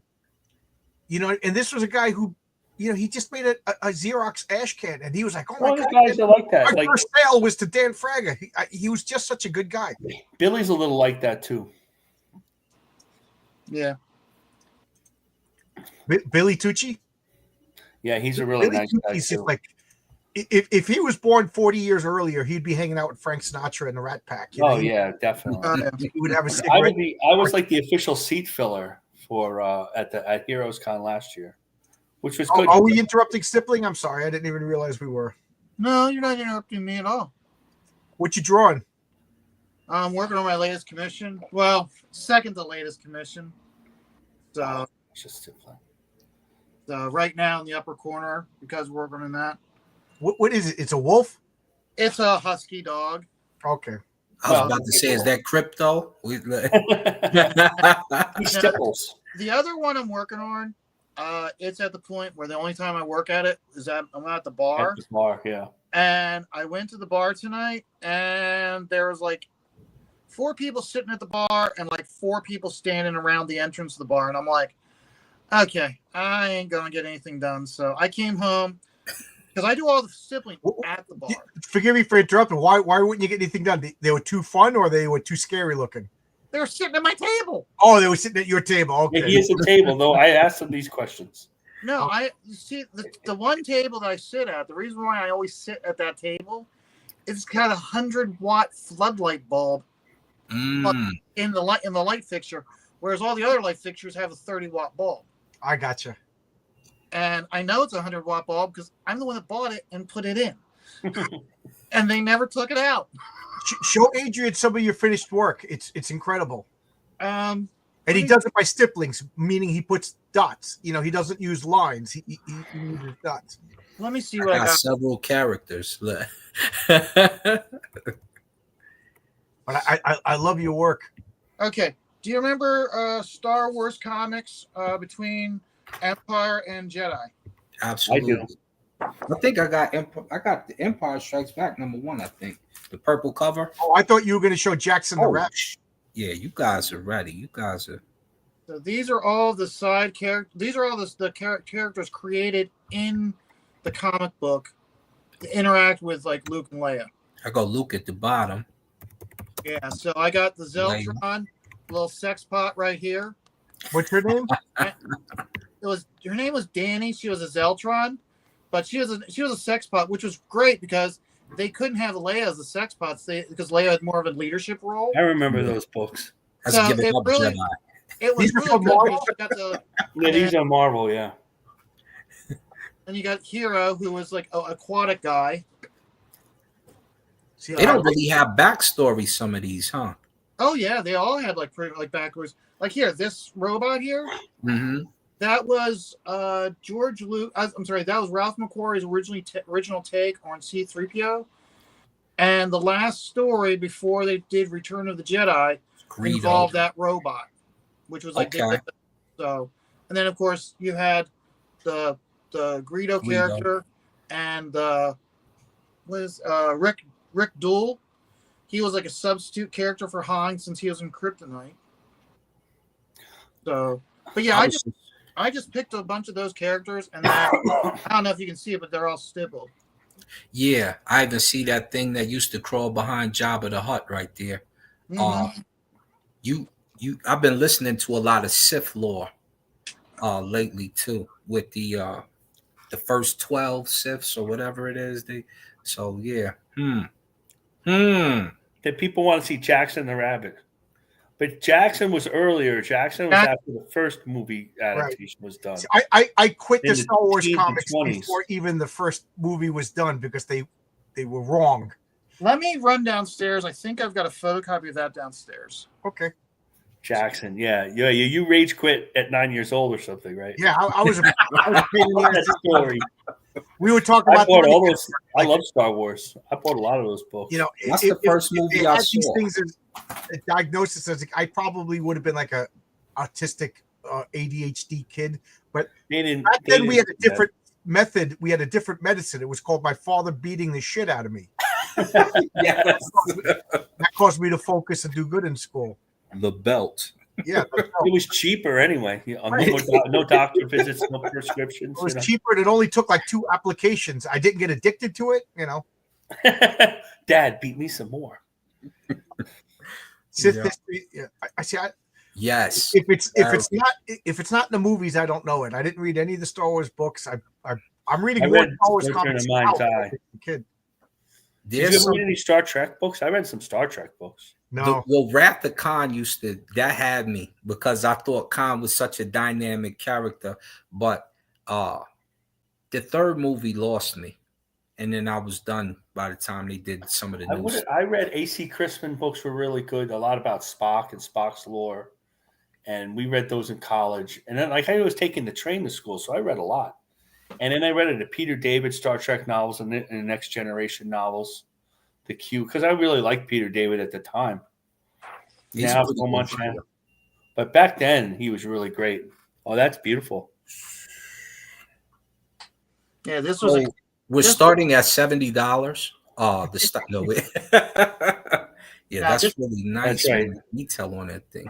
Yeah, I mean $85 confirmed. He's like, and you can see how he dotted that, man. Yeah. There was one guy, the famous artist, went to school of visual arts, maybe John from New York, Drew Friedman. Okay. And he did all his work. He did a lot of work for the Voice, Village Voice. He did all his work stippled. He stippled all his work. Where's my? The last thing I drew was like an eye. Where's it at? Yeah, I have not worked on anything but commissions. Since, I'm gonna go get one of my drawings just to compare how. We showed my drawings already. I'll draw. What else do I have here, though? Yeah, put some more up because you had Cable. that gambit. That gambit was looking good. This is the Cable. We did Cable. That's good. Work is We excellent. did the Stein. So we did the Vampire. I posted all these. So a lot of these people have seen these. This is all from the Saturday. The studio, which is what was coming up at the same time as the chat, and I was like getting annoyed because I couldn't do both. And then, Well, we solved that problem for you, sir. yeah, I know. I was listening to that. Here's some original. Of the week. I tried to do an animated Superman. Here's like my that. original drawing of Thunder Woman. Looks good. Bidding That's starts excellent. at $70. There you go. She That's will excellent. be debuting in Eddie is Doomed. She has the What I like else is that. my? $100 bid on the right back. Bonus for free is Thunder Girl, her sidekick. There you go. there. That's right. Stippling. You wish you could draw like that, huh? yeah. Hey, That's Let's go my the gunslinger. Pretty close. Pretty close. We did our own character. This is my character, I was Kitty playing. Nova. I refrained from suing Aaron Lepresti. Well, we published his character in the '90s, part of Captain Courage. I didn't ink it yet. For a while, I was doing it on regular, just drawing paper instead of Bristol.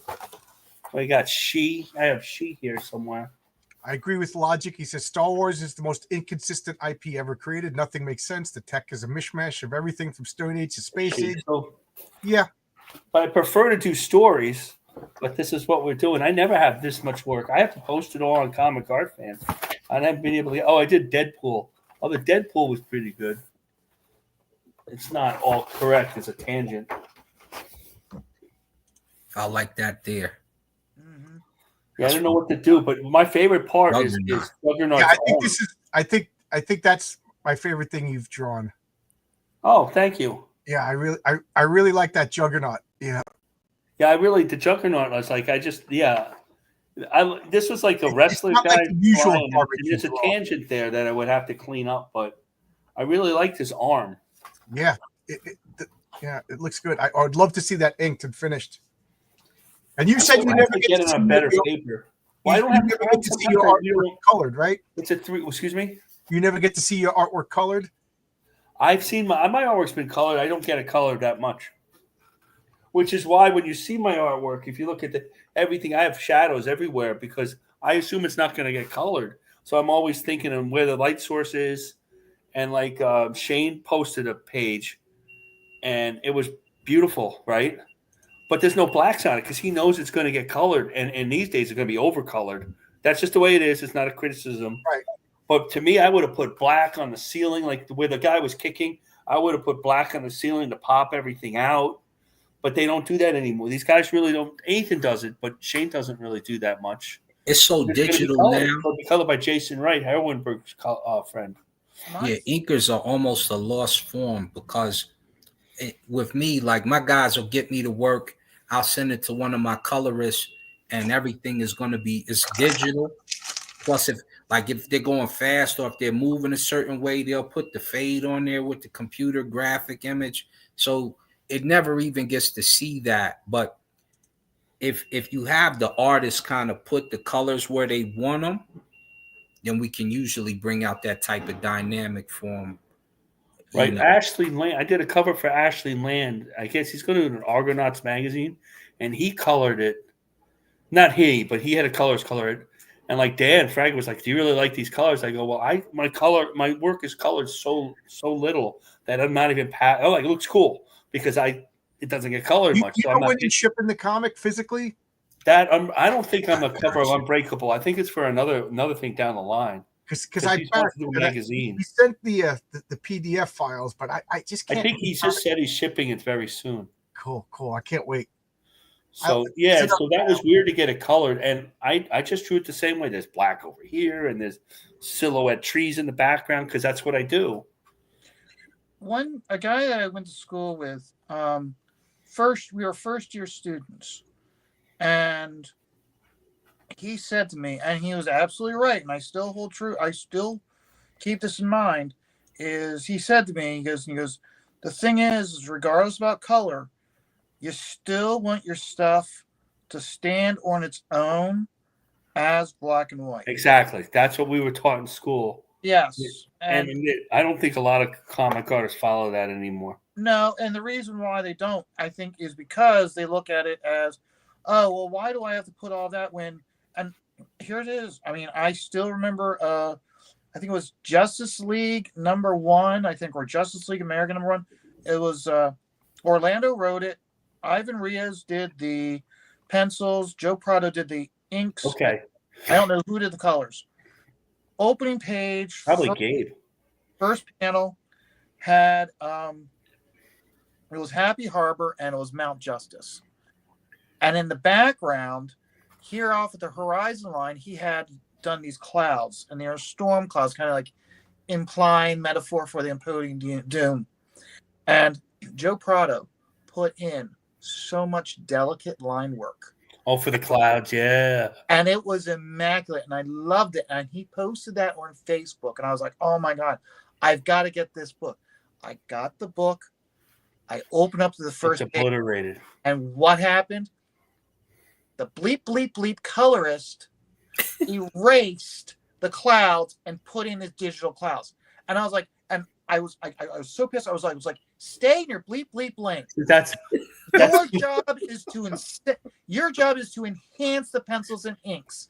If you want to be a digital artist and do all the work yourself, then market yourself that way. But if you're coloring someone else, especially the #1 team in the industry at the time, your job is to make them look like from an A to an A+++ with the gold star, not erase their stuff. You know, that's funny because I asked Ashley, what do you want me to do with the sky? Do you want clouds? Oh no, the colors will take care of it. There you go. I didn't have to do it. I'm like, great. And the thing is, when I saw Joe Prado sign that book, I told him that story. And he looks up at me and he kind of cocks his head and goes, thank you.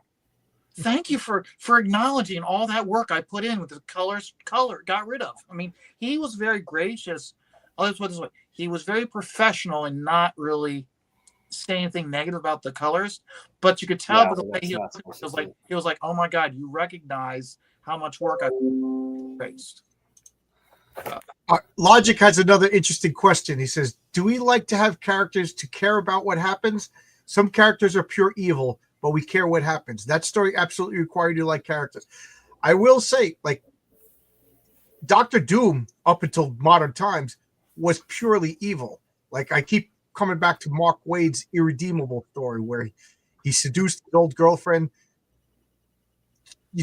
killed her, wore her skin like armor to prove to some demon that he was evil. This is a bad guy, but I love Dr. Doom.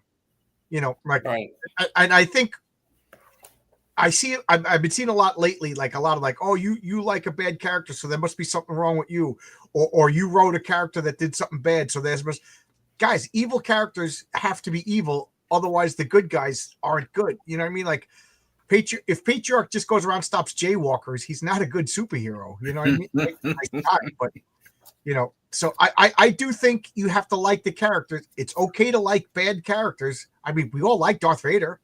I'm a Decepticon fan and a former, and y'all know what we used to do in New York. So look, look,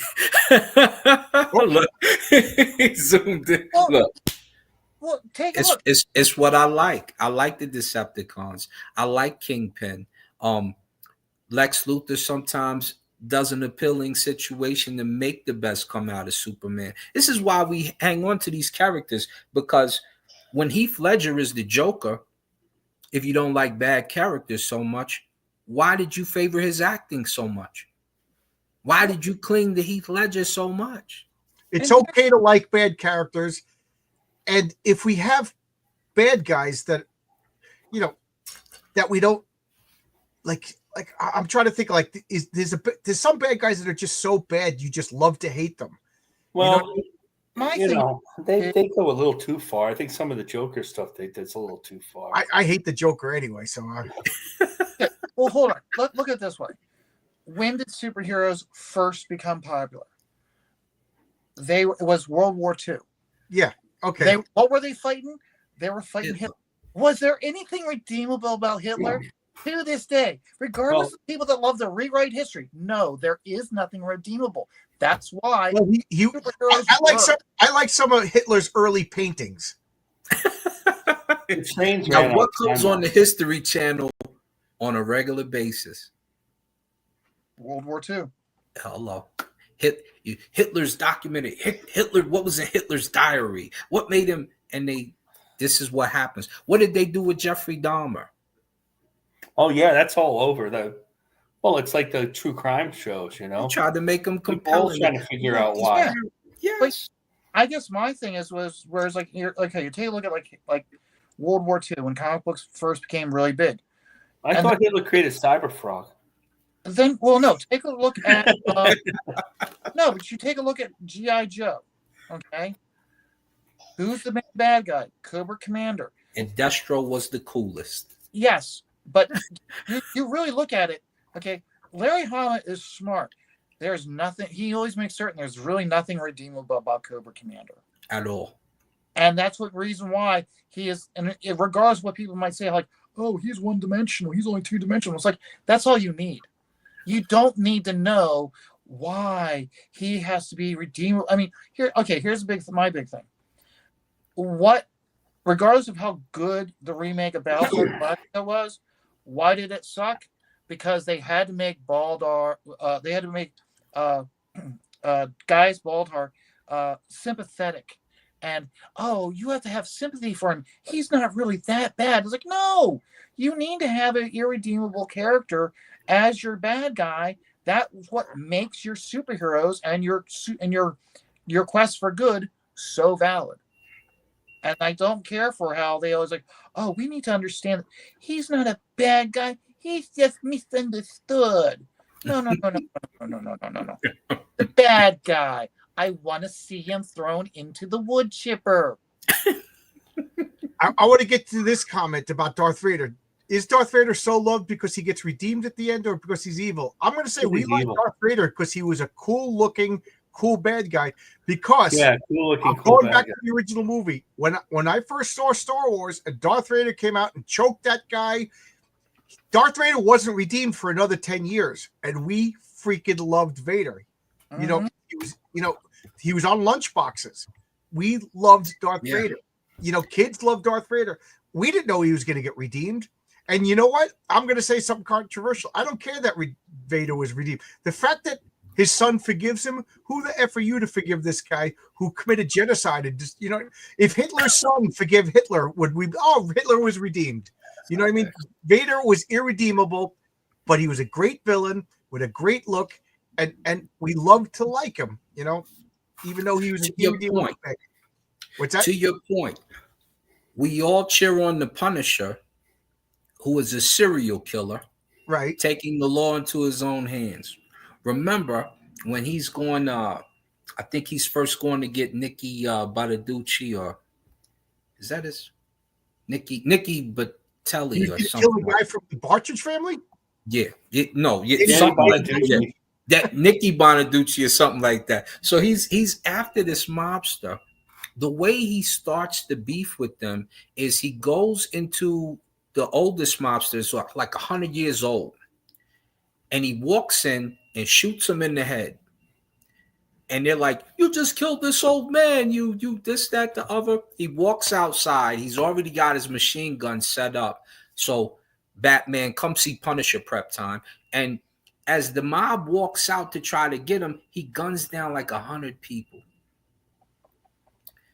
The cops praise him for his work, and they kind of let him keep going. Is the Punisher a bad guy or a good guy? He's a serial killer. He's not a good guy. He's a serial killer. Not a bad guy. He's the Punisher. Like, they knew that. Anti-hero. I asked Carl Potts about that at last Heroes Con, and his theory was like, he didn't want the Punisher to be too good. Like he was a little squid. Like even he was the main. He hired Barron to do covers. He hired Chuck to do the Punisher. He edited a lot of Punisher comics. He laid them out for Jim Lee on the War Journal. But I don't think he was super comfortable with the Punisher as a hero. You know, like I don't think he's supposed to be. He wanted to make sure he wasn't the hero. If you read the last Punisher story, you know how Marvel did a series of in the last Punisher story, Punisher kills the last killer, and now he's the last person left on Earth. What does he do? He takes a gun and he puts it to himself. He knows he's a bad guy. You know what I mean? But he knows, he's not Superman. He knows he's been driven off the ledge, but he idolizes Captain America. But that doesn't mean that's his idol. There shouldn't be a comics about those type of characters. Right. Whether it's a Punisher or Mac Bolan or whatever the DC Deadshot. I forgot his name. Yeah, the one who looks like Deadpool. Oh, Deathstroke. Deathstroke. Oh, sorry. Okay. There's always something that's an inspiration of something else. Well, my whole thing with Punisher, where they were smart with him, is when they became popular. And of course, Marvel always had to have they got to the point like just like DC, they'd have an event with like umpteen number of crossovers with the main story, and they would have the Punisher with like Acts of Vengeance crossover. The Duck Goes Wild. Yeah, they put him in. Yeah, but the thing is, they never had him. Okay, example being like Infinity Gauntlet or the Infinity War, and they have all the heroes show up, and I think it was Infinity War. Even Nomad shows up, but who doesn't show up? Punisher, because Marvel knows. Okay, we might be selling a boatload of books, but we can't actually have him interact with the heroes, and for the heroes to look at him as an equal. Right. He cannot. And that's why he was wrong that he was like that temporary Fantastic Four. He can't be endorsed by the other hero. It's almost like he has to escape the notice of the Avengers and the Fantastic Four, Mm-hmm. Case in point, he runs into Daredevil, Captain America, and Wolverine. They want to put him behind bars, but a crime starts to take place, and the Punisher ends up helping the most and escaping at the end because they were trying to take him to jail. I can remember that book. Yeah, that was a good book. That was good writing. But the thing with the Punisher is he was in the Marvel Universe. He was created for Spider-Man, and he was in as a Spider-Man villain, and he was always in the Marvel Universe. Now, if Spider-Man worked with him, and there was like Spider-Man making me use rubber bullets, back in the 70s, but he was really even worse back then. Yeah. He was more. He was rougher back then. That's why I say 80s comics had some rough stories. You read a lot of comics, and there's a lot. Even in the 60s, and people died. They didn't go on about it, but people died. Well, I think that's because culturally, everybody was a lot more stronger, and also I'd look at it this way. You think about the 60s and the 70s and even up into the 80s, how many people had a uncle or grandfather who was very cursed and very mature because they were still suffering PTSD from World War II. My uncle Peter. It's one of those where it's like we all had that uncle who it didn't matter whether you were 5 years old or an 18 years old. He talked to you the same way. You did. Yeah, go to a poker night with my father and the uncles, and then join it. My uncle Peter likes me a lot. I'm not sure why, but he was in Vietnam, so we do get that. I know what you're saying. But you get what I'm saying. Yeah. No, I understand. It's one of those like there was no we gotta worry about little Johnny's feelings. It's one of those like, no, little Johnny can go and get beat up I don't want to beat little Johnny get. They didn't really worry that much about him. He's got to toughen up. So he said something like, "What's missing? What's missing?" Who said this? Somebody said this somewhere that we're missing bully. Maybe it was Cecil. Jeez, I think it was Adam Carolla before Cecil. I don't think he had. We're missing bullies. Like being bullied in school for a year, everybody was probably at one point. Yeah. And getting over that or fighting back yourself, like you're gonna fight the guy, even if you lose that fight, it was something to learn. Nobody gets bullied anymore. They got rid of bullies. It's funny because I've been saying this since I was a school teacher. I was like, man, we got to bring back bullies. You know, we got it, all the other teachers were horrified that I said that, but I was like, you know, they were like Galactus in the trial of Reed Richards. You know, they were the the bullies had to learn not to be bullies and become better people. The kids who were getting bullied had to toughen up and go to school no matter what. You know, even the wimpy ones. Did you see this quote? My grandfather was World War II and pulled a gun on me when I was 8. You gotta expand on this story. Eric, that sounds like a comic book. Said PTSD was interesting, man. No. Punisher is the anti-Judge Dredd. Well, you know, Judge Dredd is another scenario because when you go through the system of judges, certain laws are punishable by death because they had too many people in that city and not enough resources in 2000. So when you get Judge, what's the ghost judge or what's his name? Excuse me. The one that he becomes like a spirit ghost. No, Judge. I got the whole collection over there in the other room too. I got to pick up some Judge Dredd. Somebody, I think it was all. I read a lot of Judge Dredd. He sent me some. What's the one with the what's his name when he tries to go get the guys? They have a cartoon about it right now, but he's in the pages.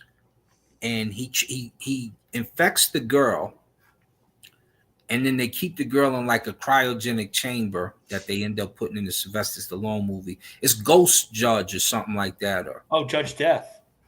Judge Death. Yeah, Judge Death, and they had the other and they had a whole thing like a Judge Tribunal that he used to have to fight, and they did that to Judge Anderson. Who was the side judge. She was the one who could read minds. Yes. Judge Dredd basically is what the British think Americans are. Yes. It's kind of a parody. Part of it's really serious, like Judge Dredd. And and some of it is, it was like you were in Mega City 1 is in New York. The East Coast were Mega City 1 and Mega City 2. And you just lived in 150 towers, 154 towers. And people just packed in like sardines. And then there was a Mega City 3 was in California. And then in the middle was the Cursed Earth. My dad loved the Cursed Earth, by the way. Yeah. He loved the Cursed Earth. They go out to the Cursed Earth, the Judge would have to get through all these mutants. And people with like 2 arms and 5 eyes and all sorts of weird stuff. And it's kind of like what they think we are. Well, it was striking because that particular Judge Death, before he became Judge Death, he would just kill people and he would bend the law because there were certain sentences that equaled death in the first place. Before he was Judge Death, he was Judge Sleep. And before he was Judge Sleep, he was Judge Nap. Yes. And then he was Judge Wide Awake before that. It was a Joe Dredd, and his father was a judge, and they had his brother, and judges had certain rules, and everything was a harsh penalty. It wasn't always death, but it was. So you're getting shot for 20 years for littering. That's you jaywalked. That'll be a life sentence, and if you compound it with more discussion and resisting arrest, the judge system was very, very wild, and Judge Dredd would enforce the law like that. Eric. He says, my grandfather used to live with us, came home drunk and got into a fight with my mom, then pulled a gun on me. My dad saw what happened and beat the brakes out of him. So let me ask, was he your mom's father or was he your dad's father? I mean, it's a horrific story either way, but, I like the details. Well, no, that actually illustrates what I was saying because, I mean, you look at the alcohol consumption in the United States pre-World War II, and then you look at the alcohol consumption post-World War II, and it went off dramatically.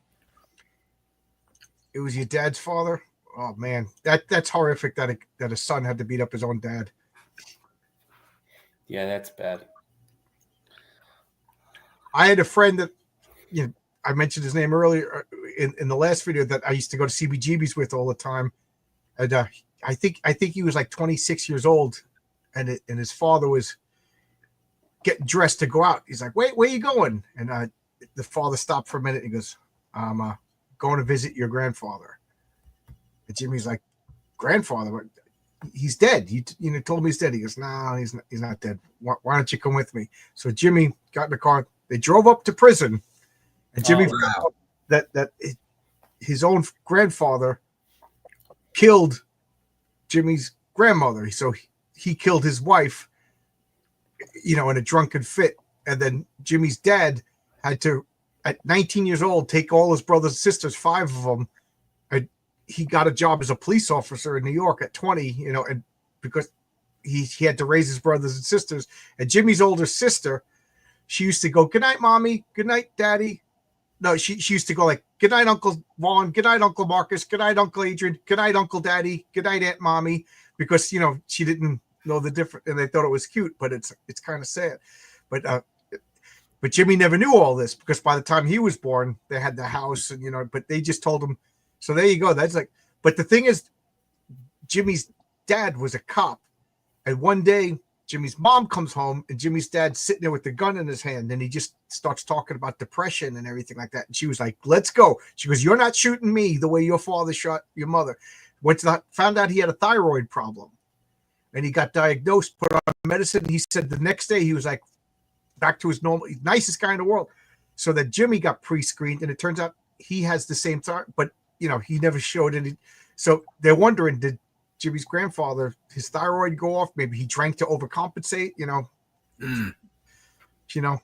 So I don't know. You just reminded me of the story, Eric. The Guapo has nothing to do with comics, and I thoroughly brought everybody down.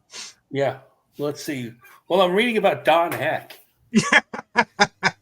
He's a heck of an artist. And my comic knowledge even more. People got me these Tomorrow's books, one about Don Heck, I believe it's a birthday gift, and one about Dave Cockrum. So I'll know even more. I don't forget anything. Yeah, I forget everything. Huh? What'd you say? It doesn't matter. Short term, I'll forget names and stuff, but long term. But I you never know what? smoke a lot of weed, so I have a good memory. I think 3 hours is long Kinda enough. true. Michael Bancroft is live. Go over to Michael Bancroft, give him a long box raid. Go check out. He's auctioning off his wonderful art. He's got a trading card. So He can't auction it off. He's in the future. How's he going to get that art back to you? it's a mystery. It's a mystery. So, but I don't mean to be like all of a sudden let's sleep, but I'm falling asleep. Yeah, no. Let's go. We can't do what we did last week.